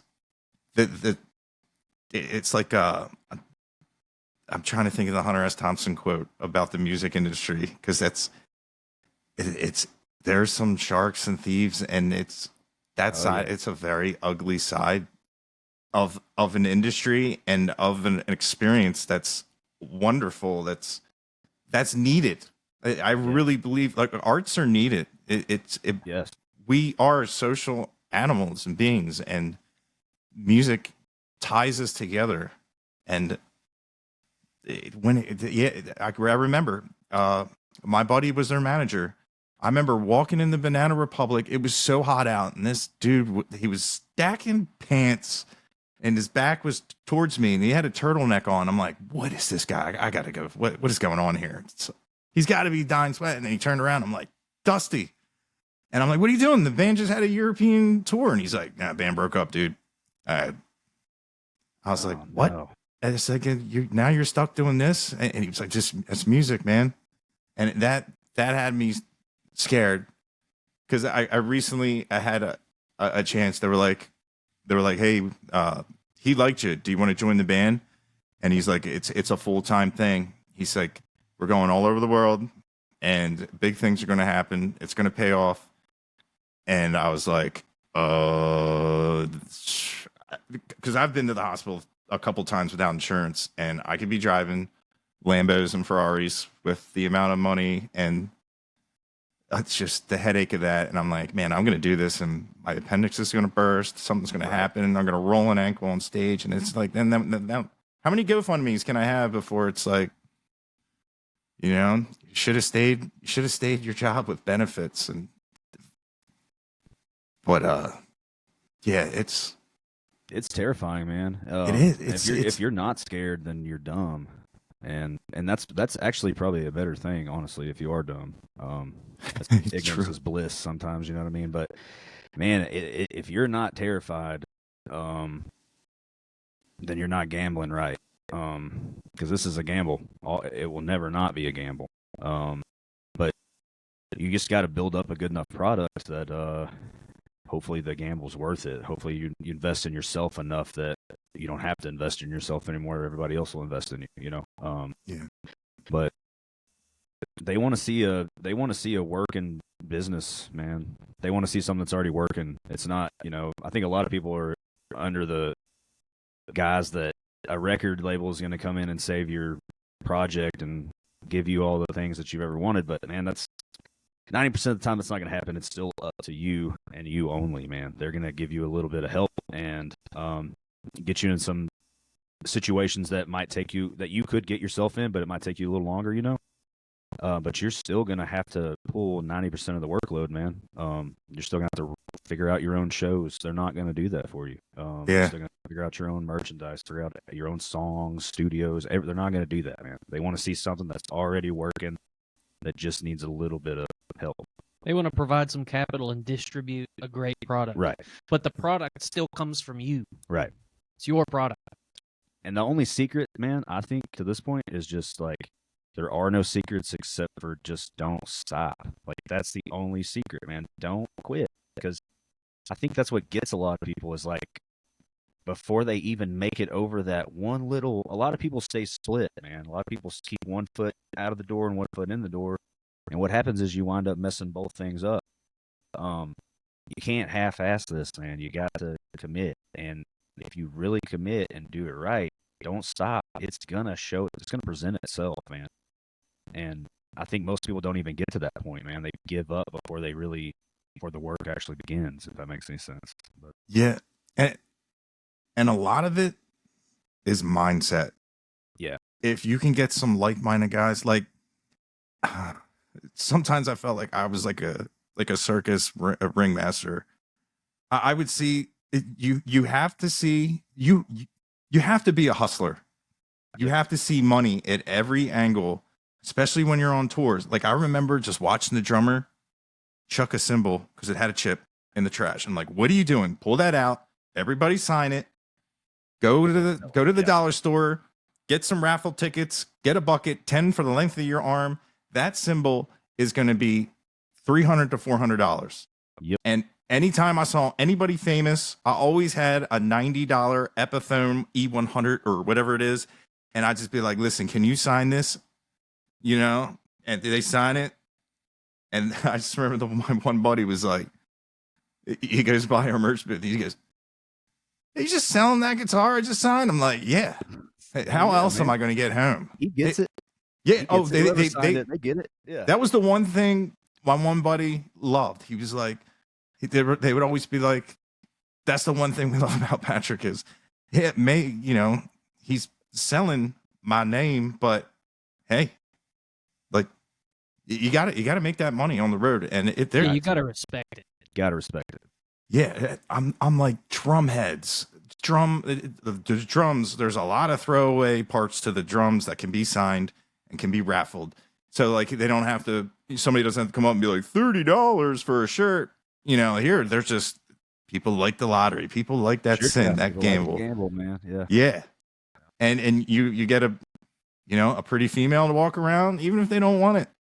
It's that's that I made. I remember I used to keep books. I remember giving my books to one of my friends who was signed, a big, I don't know if it's Prevost or Prevost. I just remember him looking at my Google documents and he goes, "You make this much money off of those guys?" He goes, "No offense, those guys." I said, "Yeah, this is all." And he was laughing like I would describe the crowd, and I said as many notes as I could take. And he was like, "Look, I'm not gonna lie. Can you manage me?" He was like, "I'm serious. I want you to manage me." And I'm like, "No, man, I got my own band." He was like, "No, you don't understand. This is something." He's like, I have access to so much stuff, and like nobody ever took my I always kept it close to the chest, but I'm like, whatever. Because I asked him, he's doing he was like, man, I'm really having the merch down. What would you do to sell more merch? And I said, man, people like, just, I'm not going to say stupid. I said, people like weird stuff. People like an inclusive crowd. And I said, what every, I don't consider myself an influencer. I said, what is every influencer's shirt say when they're taking their selfies at big events and with artists and everything? He goes, I don't know. Half the time it's annoying. I got to transcribe it because it's backwards. I said, at the merch booth, sell merch that's backwards. You can only read her shirt. He said, that's a weird but brilliant idea. And I was like, yeah. I said, I was going to turn my shirts around so people could only read my shirt. I said, you give free shirts like that to big they'll only be able to read that shirt. Yeah. And he was like, dude, that could be like VIP merch. Yeah. And it'll exclusive merch. Yeah. Yeah. And people will be like, why is John Bailey, why is that backwards? And he'd be like, well, and it gives them a chance to flaunt their stuff. Everyone likes to talk about themselves, it seems. Right. Yeah, man. But like, you just have to think, it does suck. It gets exhausting when you really are trying to make everything work. But it's just part of the game, but it's a gauntlet. And like you said, like some people just go like, and I kind of do the same thing. It's like, I'm at the point like what could have been when I said, you know what, let's do this. Let's do it. If I lose my house, I got parents, Right. but yeah, I'm at the point where man. I'm older and I ain't got kids. And I was like, man, if I need somebody to take my dashing is not going to, bring me soup when I'm sick or right. poor. Yeah. I'm like, I tried to put him on videos. He doesn't do anything viral. It's like, because TikTok does not pay the bills. But I hear you, man. I would love to do it. I've added a lot of people on Facebook through. It was just funny because at first I never expected to, quote unquote, go viral, and then when it did, I'm like, I'm going to make sure nobody ever finds out my name. And I remember I was like doing somebody else's podcast that was going on the radio, and I just remember I heard my full name. I was like, no one's going to think of that. And next thing you know, like I got 3,000 friend requests, and these are all like cool, like Texas musicians and Arkansas and Oklahoma and all from the scene. And they're always like, hey man, looking for a guitar player. And I'm like, man, because I love it. And I want to play guitar, and it just sucks to be so far away, because if it was like a doable thing, I definitely would be like, hey, let's do it, because it's weird now how like it's such a transition of the gain knob going this way, listening to country and all that. And buying my first Telecaster was weird because I always used to like talk bad about tellies, and then I played one, was like, well, these pickups are pretty hot, and you can get down with them, and that's the allure of like the Texas and like your guys' sound. I just wanted that extra dirt, and those pickups are so hot. Like it's just the little crank of the gain, and I would have probably been there a lot sooner, because like that's like I always say, like I just wish I had that growing up in my life, because there was a lot of times where I've never updated my playlist has remained the same, because even with the new heavy stuff, if it's not somebody that like I loved growing up, I really didn't have an urge to discover new music, because I was perfectly happy with listening to Meshuggah and more. I was going to say Morbid Age, not Morbid Age. Just all those like heavy bands I still listen to, like, and it's just.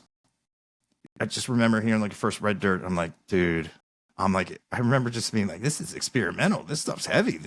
But the feeling, and because I I did catch, like, I love like like literature and reading. Like I'm a huge Hunter S. Thompson man. fan. Me too, buddy. Yeah, and like I got to show you this tattoo before we sign off. I did. I'll just show you right now. Is it Gonzo? There you go,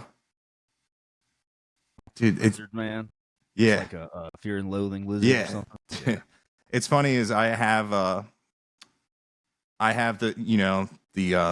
the scene where they're in blood, and I had it in my room, and God, he was probably 4 at the time, and he sat and laid in my bed, and he started to cry. He was so scared of that Ralph Steadman poster. I was like, I'll take it down, buddy.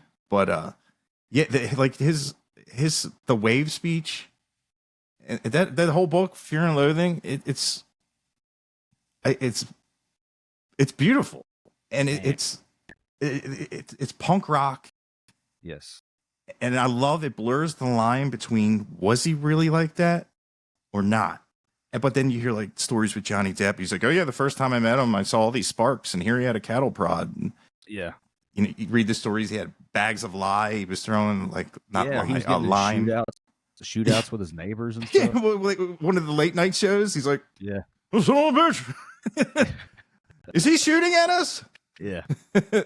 Yeah, like that. And that I saw on the like on the palette, like definitely born in the wrong era. Like who's our Hunter S. Thompson? Yeah. Who's our brilliant madman that like you just like wonder what's he doing, like, and to be like to wait for the article and just anything he did, like I read his books of his letters he sent to people. Oh yeah, man. Fear and Loathing on the Campaign Trail. Dude, he did that one where he infiltrated the Hells Angels. Yeah. That was super interesting. Yeah, and even like what is it, the Proud Highway, or with all just reading his letters, it's just the Rum Diaries. Yeah, God, every year I used to reread all of his books. I kind of got away from that, but yeah, and like that's like sometimes like I actually write songs, and I always forget his name, but I love like reading like poetry, and Charles Bukowski. Yeah, Bukowski's awesome, dude. Yeah, like it's a lonely, drunken man who hates everything. Yeah, and it's the most beautifully poems I've ever read, because it's like, man, you can feel it. And like he has this one quote that I used to love, like I was born to hustle roses on the what is, oh God, I was born to hustle roses on the road of the dead or something. It's one of my favorite quotes. I can never, as soon as that light says record, all specifics, names, and any points I'm trying to drive home are just lost. But yeah, and I did catch that. You said like you do like to read, and yeah, man. And like finding the country like that, like of people that do appreciate the stories, and you know, like cause, effect, conclusion. Words are so powerful, man. Yeah, I mean, they're probably the most powerful tool we have, I would say. Also the most versatile tool we have at our disposal. Words are everything to me. How you convey them and the approach you take to getting your point across. I mean, all that stuff is as important as breathing to me, honestly, when it comes to songwriting. But getting back to, I like to read, man, a lot, actually. Have you ever read the, it's called The Blood Meridian. Ben Nichols wrote a solo record about it called The Last Pale Light in the West. But it's, man, if you haven't read The Blood Meridian, I highly, highly recommend that book. It's incredible. But yeah, man. Yeah, it's actually it's been a while. It's funny. I got like the Red Dirt history book that I, for some reason, just got sidetracked and got into it, and then just stopped reading it for some reason. I look at it almost every day, and I'm like, what is it? What is it? The history of Red Dirt. I've never even heard of this book. Oh, here, let me. I need to figure out where this is. One sec.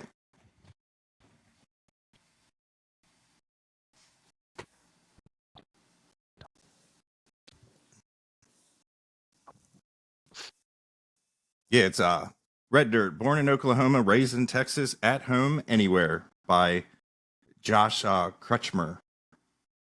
Yeah, and it's Tom Tom Skinner, Bob Childers, Gene Williams, Garth Brooks, Greg Jacobs, the Red Dirt Rangers, Jimmy LaFave, the Great Divide, Cross Canadian Ragweed, Jason Boland, the Shag, and has all the the Ford Bob Childers, is that Kane's Ballroom? Is that right? Is that Bob Childers? I don't know. I know the name. That's Wormy cool. Dog I'm Saloon. gonna pick that up. Yeah, Yeah, Wormy Dog. That's up in Stillwater. I used to live up there.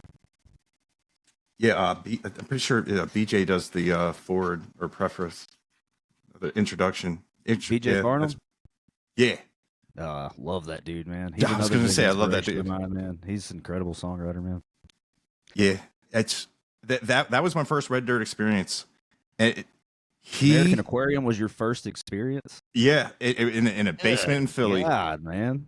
It was nuts. It was. I didn't know what to expect. It's funny is I wore pearl snaps, and yeah, dude, I was sitting right up front. That's the first time I avoided pedal steel. I hated it.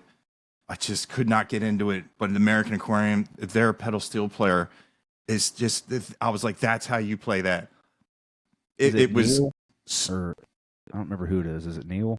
I don't know. Neil Jones, I think. I feel like I should be best friends with him because he really changed and really paved the way to make me fall in love with everything so much faster. Just to hear it done in that way, I'm like, why doesn't everybody play like that? And it turns out the Texas Red Dirt and all the guys like in your area, in that whole area, that's how they play it. Yeah, man. Because it just used to, you would hear it in songs where it would have no context and it would just wash away cymbal frequencies and just have this way too much reverb wash. Yep. And it just, but yeah, like BJ was singing a song and I'm into like his performance. Like he was like, he was like Henry Rollins. I was like, this dude is intense. This dude is a freight train of vast. It's like he's another person, and the stage presence. Like he laughed, he put a thing because I said his eyes are like laser beams. I mean, he's cutting you down with his sight, with his mid. And I turned around, everyone's crying, but me, and I was like, oh my god, I'm like, I gotta start listening to these lyrics. I said because I probably have a smile on my face. I'm like looking right at him because like I'm having like a life-changing moment. Like exactly, man. It's like a reckoning. That's how I felt when I got introduced with all that stuff, man. I went from Mickey and the Motor Cars, I think, was my first introduction, essentially. And then they had a radio station down there. I think it was called 95.9 The Ranch, I want to say. Anyways, they were playing a lot of Red Dirt music. And William Clark Green came on the radio. Dude. And I was like, this is what I've been missing my entire life. Pat Green come on the radio. Randy Rogers come on the radio. JB and the Moonshine Band would come on the radio. All these dudes, and I just could not get enough of it. It was like a whole other world of music just opened up for me. Yeah. And, it was insane. And I'm still that way. I still seek it out. You know what I mean? Yeah. William Clark Green, I always say, like, he's like my Keith Whitley. He is a man, probably one of the best, in my opinion, top 5 best songwriters in the genre.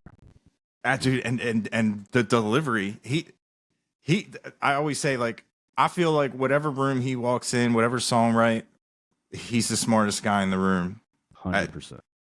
And I always use the comparison of like Weird Al, but Weird Al's like Mensa level, wacky personality, but when he's a smart dude, and like William Clark Green, like he can have songs that you'll bawl your eyes out. And then he's got like the Ringling Road songs that like you can sing along, you can have fun.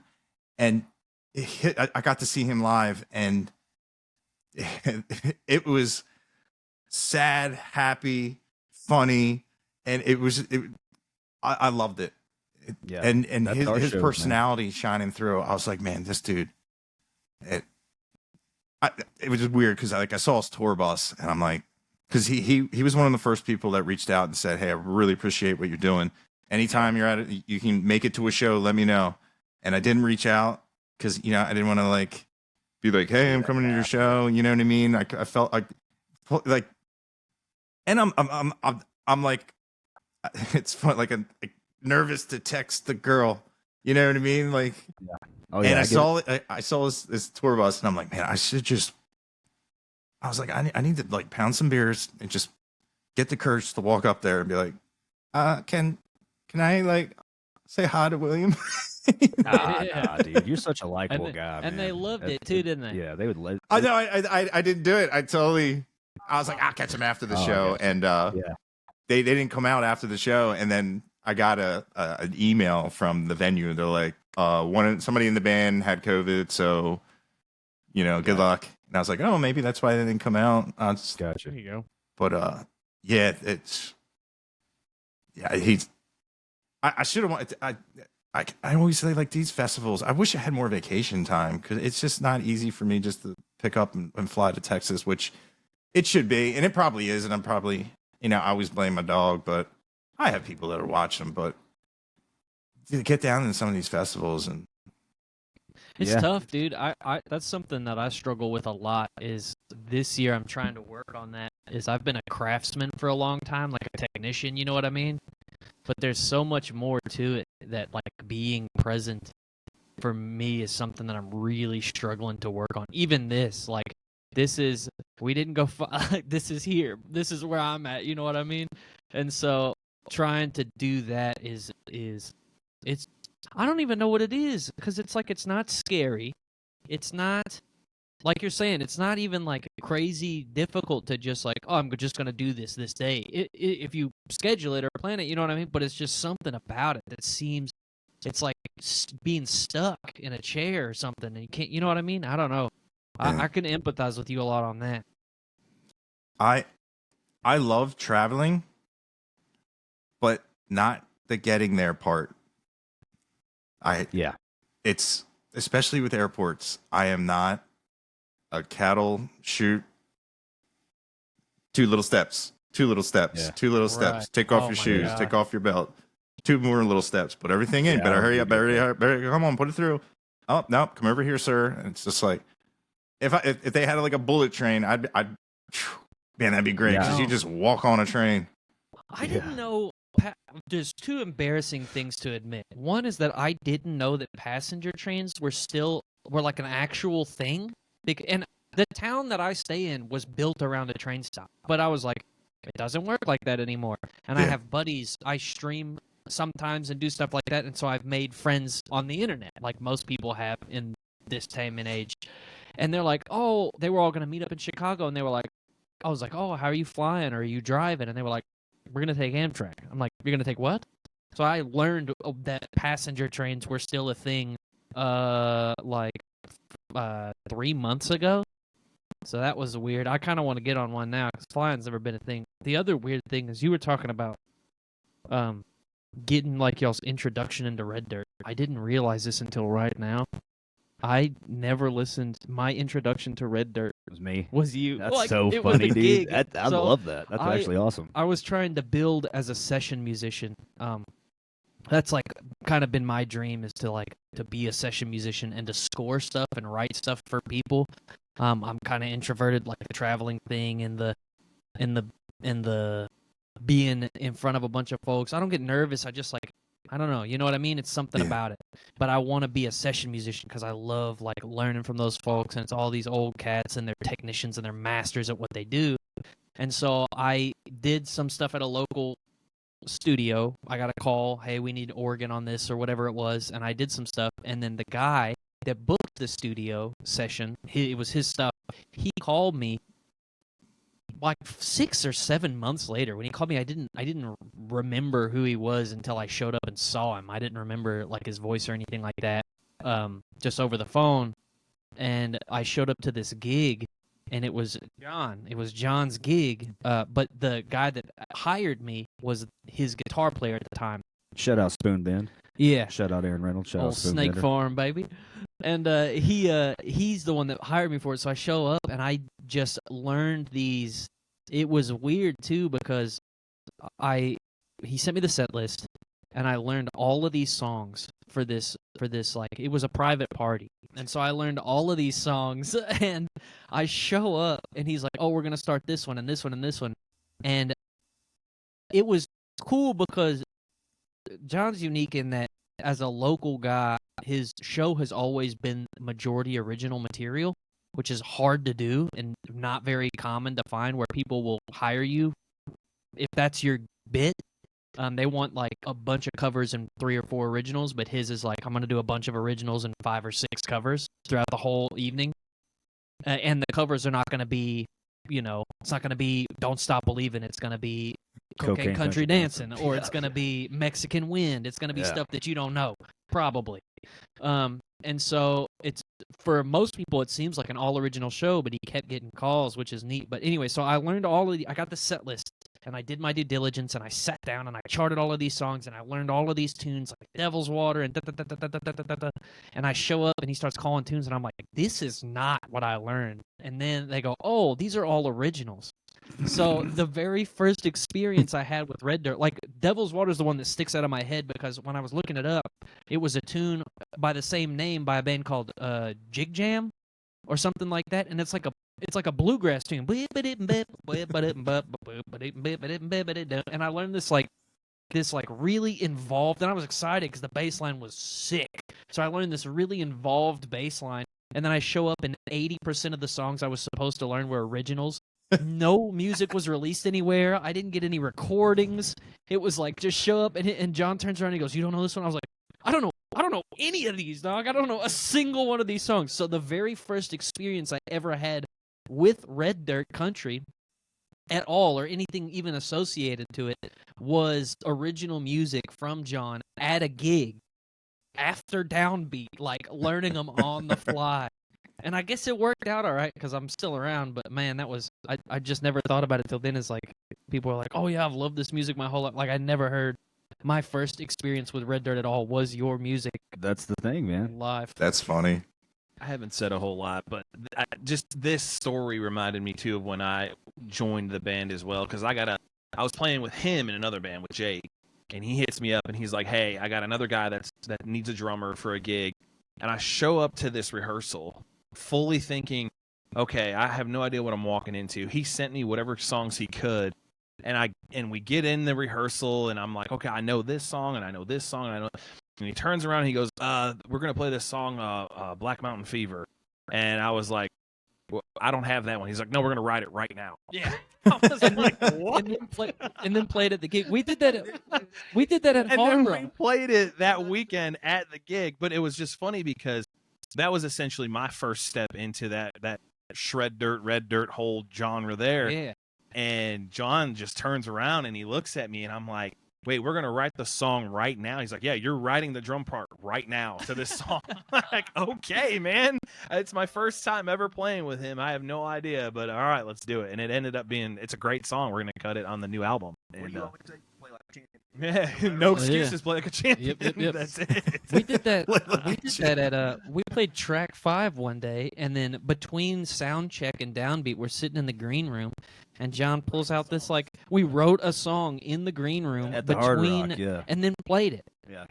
Between yeah, we wrote like 70% of it after sound check and before downbeat, and then it was like during the break between the 2 sets that we played, we just like polished it up a little bit, and it was like, all right, we're gonna play it live, and we walked out on stage and had to figure out how to. So it's always crazy and experience. Yeah, we did it with tattoos too, man. It's, if you want to know what it's like talking about like the goofing off and the spontaneity of the group or something like that, that's it. Like, we have 100% on more than one occasion showed up, and then John goes, "Oh, I heard this line in my head," and he'll do it, and we'll bang out a song right then.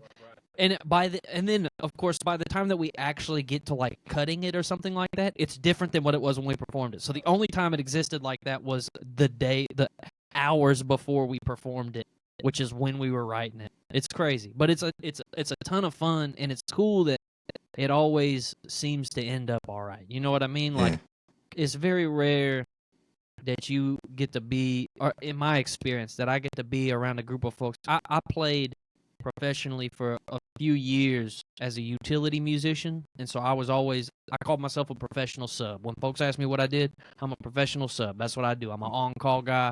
I don't have no projects, and that's because it can be tiring, man.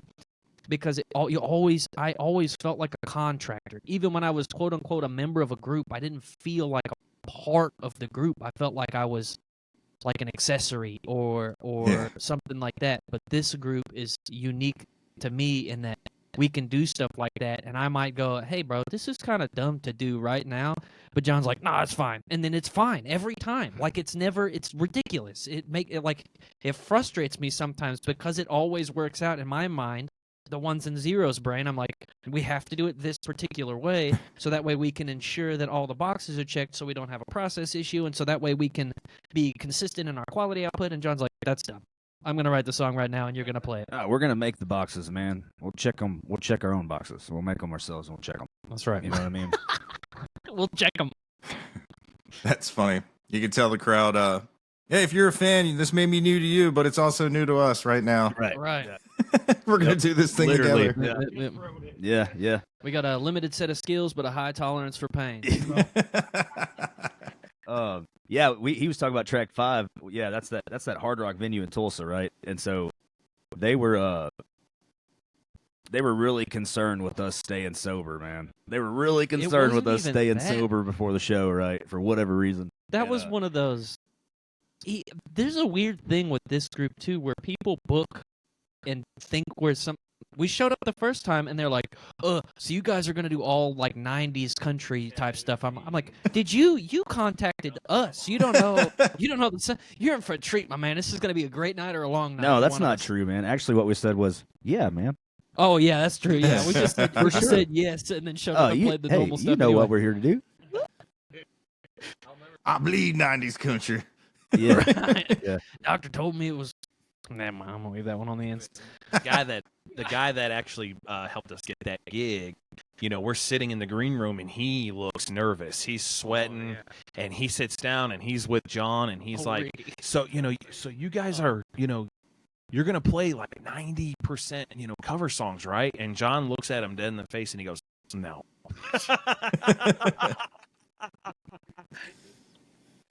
And he turned white. I mean, he was so just like embarrassed / like upset. But they had a blast. But it ended up being an amazing show, and they had us come back.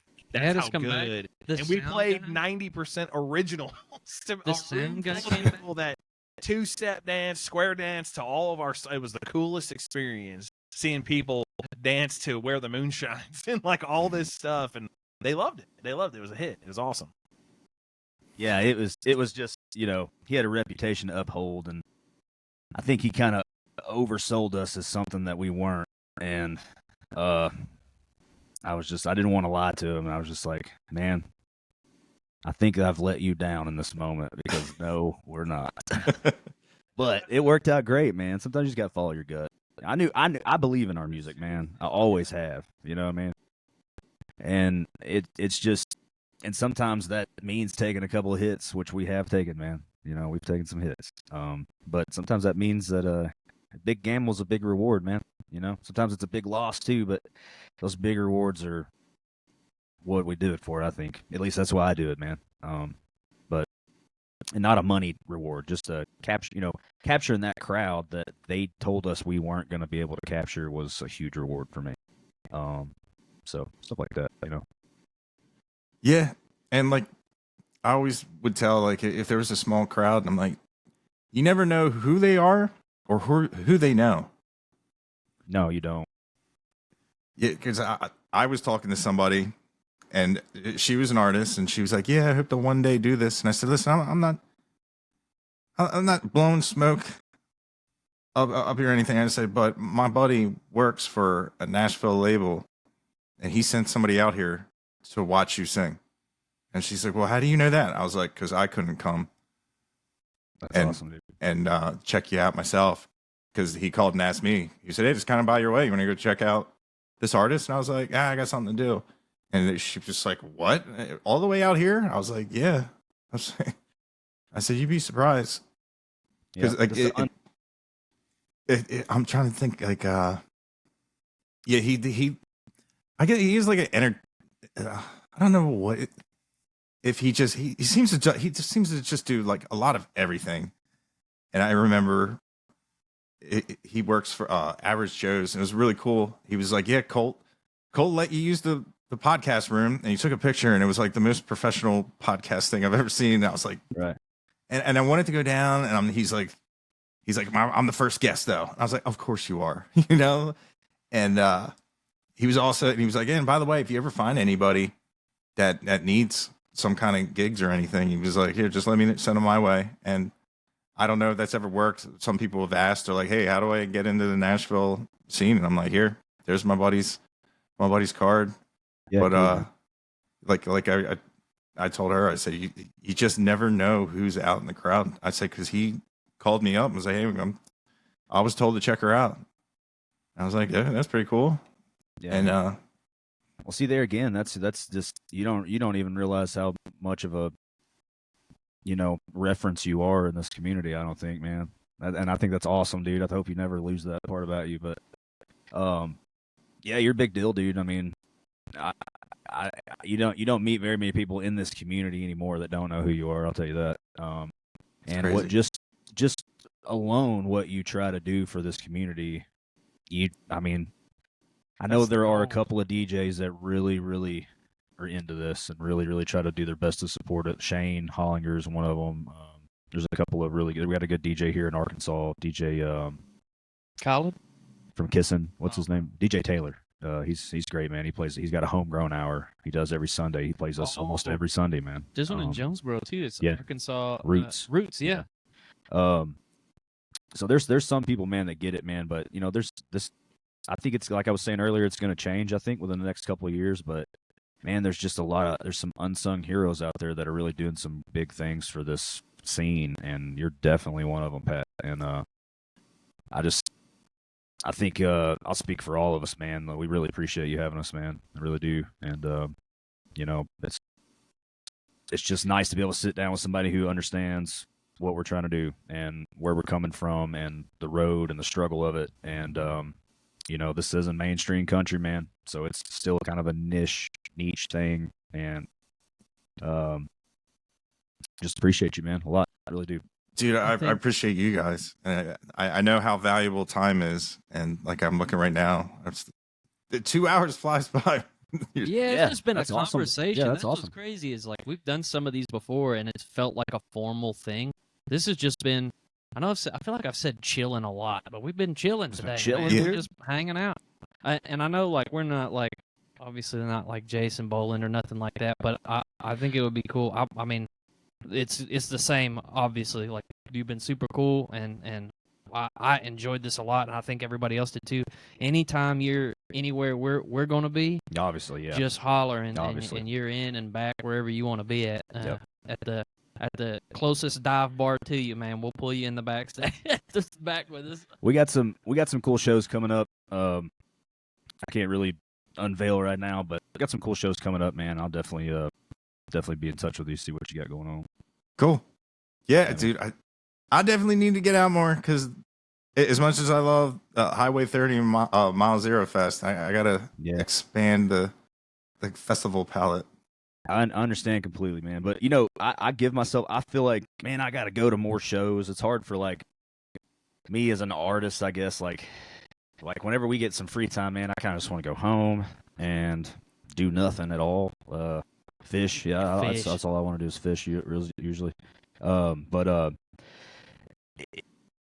really no excuses when you look at like, Matt Westerman. You know Matt Westerman. Oh my God, yes. Dude, that dude is an absolute animal. I don't really know him. I just know him through circles, you know what I mean? But that dude is an absolute animal. And so when I see what he does, I'm just like, I have no excuses whatsoever not to be going to shows, outside of my own. I mean, that dude is insane, man. What does he it's none of my business, but what does he do for a living, dude? I got to know. You know what I mean? Like, how does he do that? I had a full conversation with him. And man, I like he's a legend in the scene. He's a legend, dude. And it's funny. Knows him. Oh, some people And likes hate him. Likes him. Yeah. I'm It's sure, I'm like, sure he's a as, nice guy. As yeah, much as but- he's been around, like I don't think I've ever heard anything bad about him. No, I'm sure. Oh, he's a nice it- guy. I mean, he's got an opinion, but it's the same opinion I have, so I ain't mad at him. Yeah, it's funny is at Highway 30, you could hear Matt say something, and the two people next to me rolled their eyes. They're like, Westerman. Right. I couldn't stop Yeah. laughing. Yeah, he's definitely got an opinion, man. But I respect that, man. You ain't got to be right. I can still respect you if I think you're wrong. If your opinion's wrong, and you're still standing in that opinion, and it's not hurting anybody, man, I can even respect that, man. You know Yeah, what I mean? But he's I fun, like happen on to agree with Facebook. This band is the greatest band ever, and he'll put you spelled Whiskey Myers wrong every Right. time, and he right. will defend that hill for 30 threads. Yep. And yeah, He's I got big the on meeting. Ghost Sam and Whiskey Meyer and Yeah, I loved meeting him. I was just like, dude, like you're more famous than anybody on the stage. Everybody Come here on. knows you. I said, and I'm just like, how do you deal with that? And he's just like, just shrugged his shoulders. yeah. It was funny. He had, he had cargo shorts on, and he was trying to walk to like not shake up all his beers, and we were heading back to the festival. But I should have him on the podcast. You should, dude. We That's a really great need idea. to peel some layers off of Great that. idea. There'd be some Like, crazy stories involved. I'll there. take a small percentage for the idea. But yeah, nothing crazy. yeah, Nothing crazy. you know, like traveling across the country. Like, if I looked into going to Idaho as somebody from the Northeast, there's a group of people out there that don't want us to come to Idaho. And like Really? this, he drives through these desolate areas and sleeps in like a Prius, and Yeah, he man. has the same issues as if you were hauling a van trailer, tires, and Right. you know, like It's like and he's doing it putting in solo. the work. Yeah, he's putting in the work with the band. It's so crazy. Yeah, but It's like it's like super fandom like you really don't ever see, dog. It's like such a beautiful thing, and I don't know if that even exists anywhere. That type of fan mentality doesn't exist anywhere outside of this. Maybe I don't know. the drive, and like I don't even like going to the store by myself, and he's traveling across the country, sleep like Right. he's not a small dude, and I can't imagine. I've never been in the back seat of a Prius, but yeah, he's living.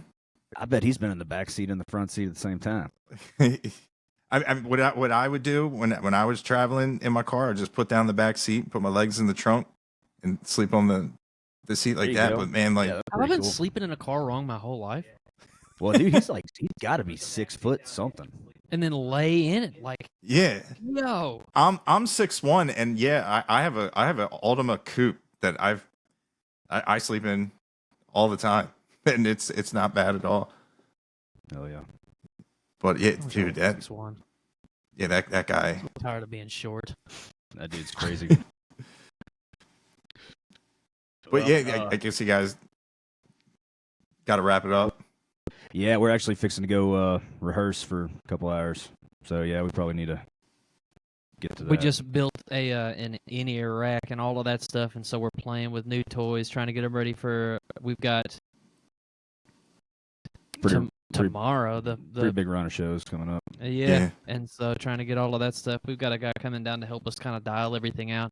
It's cool, man, because even like there's like local folks that are really like jumping in and just Yeah. helping because Yeah. I think everybody just sees that it's something that's fun, and if it looks fun, it's probably fun. You know what I'm saying? And so then when you get involved, Yeah, Make it in-ears easy. are absolutely crucial, and We'll if you aren't shown how to set them up or how to deal with them, or if you have cheap drivers, that could be a deterrent. But once you get it locked in, it's like in my band, like I wear them myself. I remember sound guys being like, "Hey, you want the mix?" I'm like, "Nope. All I have to hear is the bass drum. That's all I need." And he goes, "You don't want any of your band members in your in-ears?" I'm like, "No, I don't need them."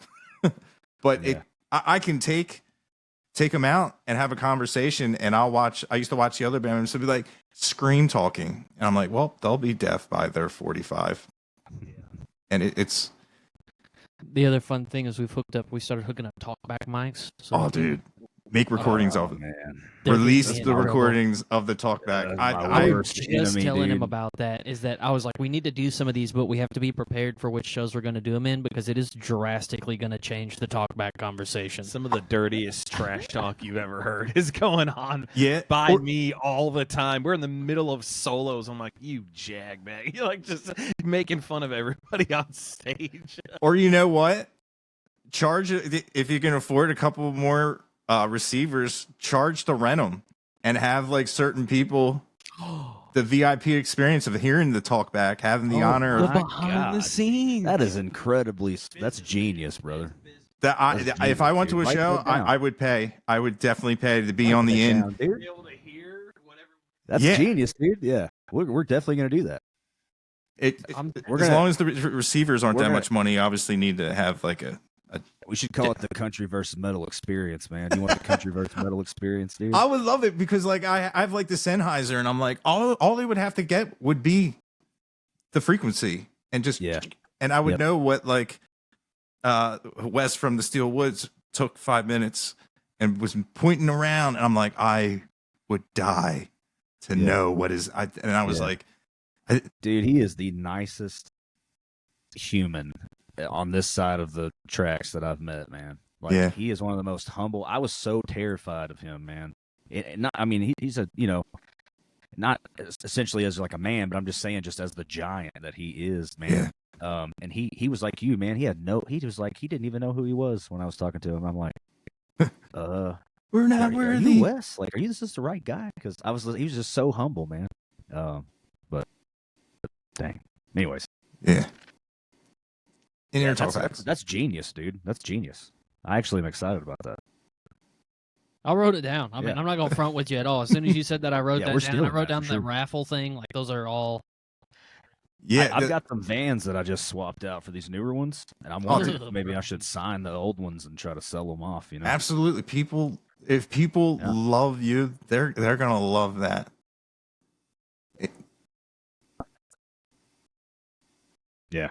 yeah, that's that exclusive backwards T-shirt stuff that you were talking about.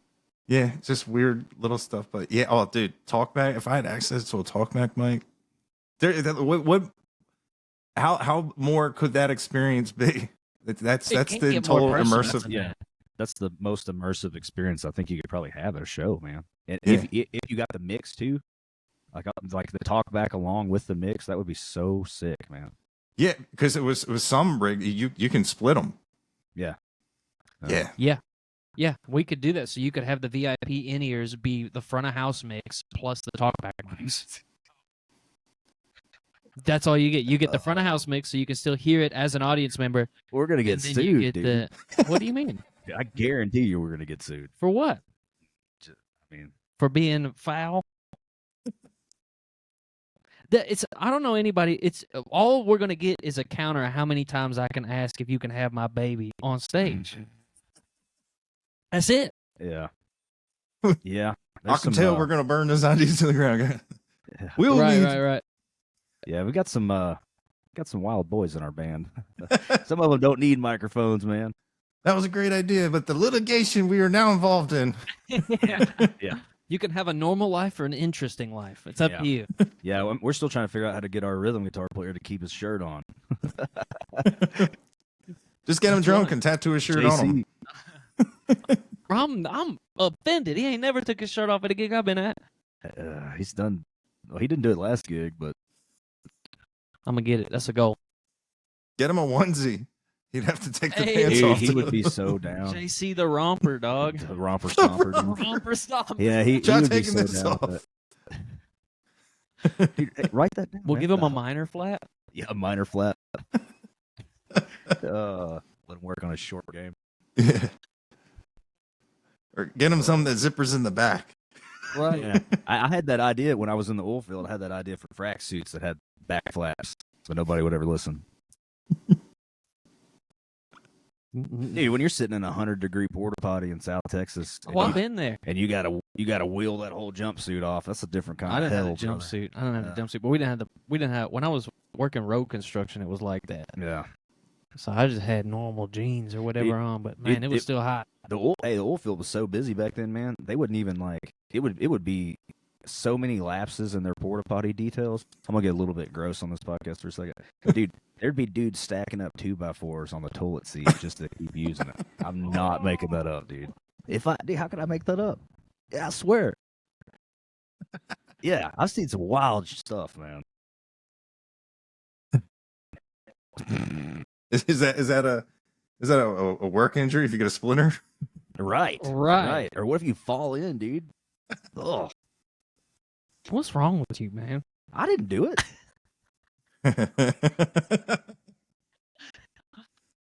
Ugh. I'm out. The problem is for the rest of the evening, all I'm gonna be able to think about is like the logistics of how that could have gone better. If I could tell you something else that might take your mind off of it. if you Don't want. do that. Don't do that. I got one parting question for you though, if that's all right. Yeah. In your humble opinion, if your shirt isn't tucked into your pants, are your pants tucked into your shirt? Yeah. All right, cool. All right, thanks, man. Thank you. Definitely. No, we really appreciate it, Pat. Really do, man. This is dude. great, man. I hope we can come back sometime, man. Yeah, dude. Definitely. Maybe we start dropping some of our newer stuff. Maybe we'll come back or something. Yeah, and let me know when you do, so I can have it up on the channel and everything. For sure, man. Absolutely. Yeah. But Yeah. dude, this was great. I had a great time. Thanks, man. Yeah, this has been awesome, man. That's exactly what I thought it was going to be. But yeah, well, you guys have fun with your in-ears and talk back. The talk Yeah, back. we're going is to play with our Hey. toys, man. I'm really fixing to work that out. I know it's like a joke right now, No, but I'm that's telling you, genius. that's the thing. I'm Oh, yeah. fixing to make that happen. This man can tell. This man can tell we're serious about this right now. We're fixing to make that happen. Yeah, you be the only guys doing it. I've never heard of that in my life, dude. That's awesome. That's awesome. You just have a couple extra receivers, and That's it. It's easy. And you could even get I'm gonna have to talk about this. I'm about to dive off. I can feel myself spiraling into the idea hole. just make a post. Hey, for this special, at first you don't even have to like charge. It can be like tag 5 friends, share the event for the show, and we'll put you in a raffle to have access to these receivers where you can get the full immersive experience of John Bailey and the Heathen Revival. We're the only ones doing it, and this is the That's total brilliant. experience. We're gonna find. That's brilliant, man. We're gonna find a way to. We'll find a way. We're gonna find a way to work you into that, man. Somehow, that's gonna be cool. I mean, you know, not leeching off of you. I just mean, this was your idea, so we'll figure out a way to involve you in that somehow, man. But that's awesome, dude. I really appreciate that too. Yeah, no problem. We need that, man. We're not. I don't think anybody's ever called us smart men. But, Hey, they say if you gotta be dumb, you gotta be tough. you And I gotta got be tough, I got the baby. most crooked nose in the band, so that ought to tell you something. gotta be tough, baby. Oh man, this has been great. Cool, Yes, man. sir. Yeah. Well, I'll let But, you guys go to your rehearsal, and yeah, definitely keep in touch, and we're definitely gonna do this again. For sure, man. Thank you so much, Pat. It means a lot to us. Seriously, thank you. Yeah, Thank you. Appreciate you. yeah. Thank you, guys.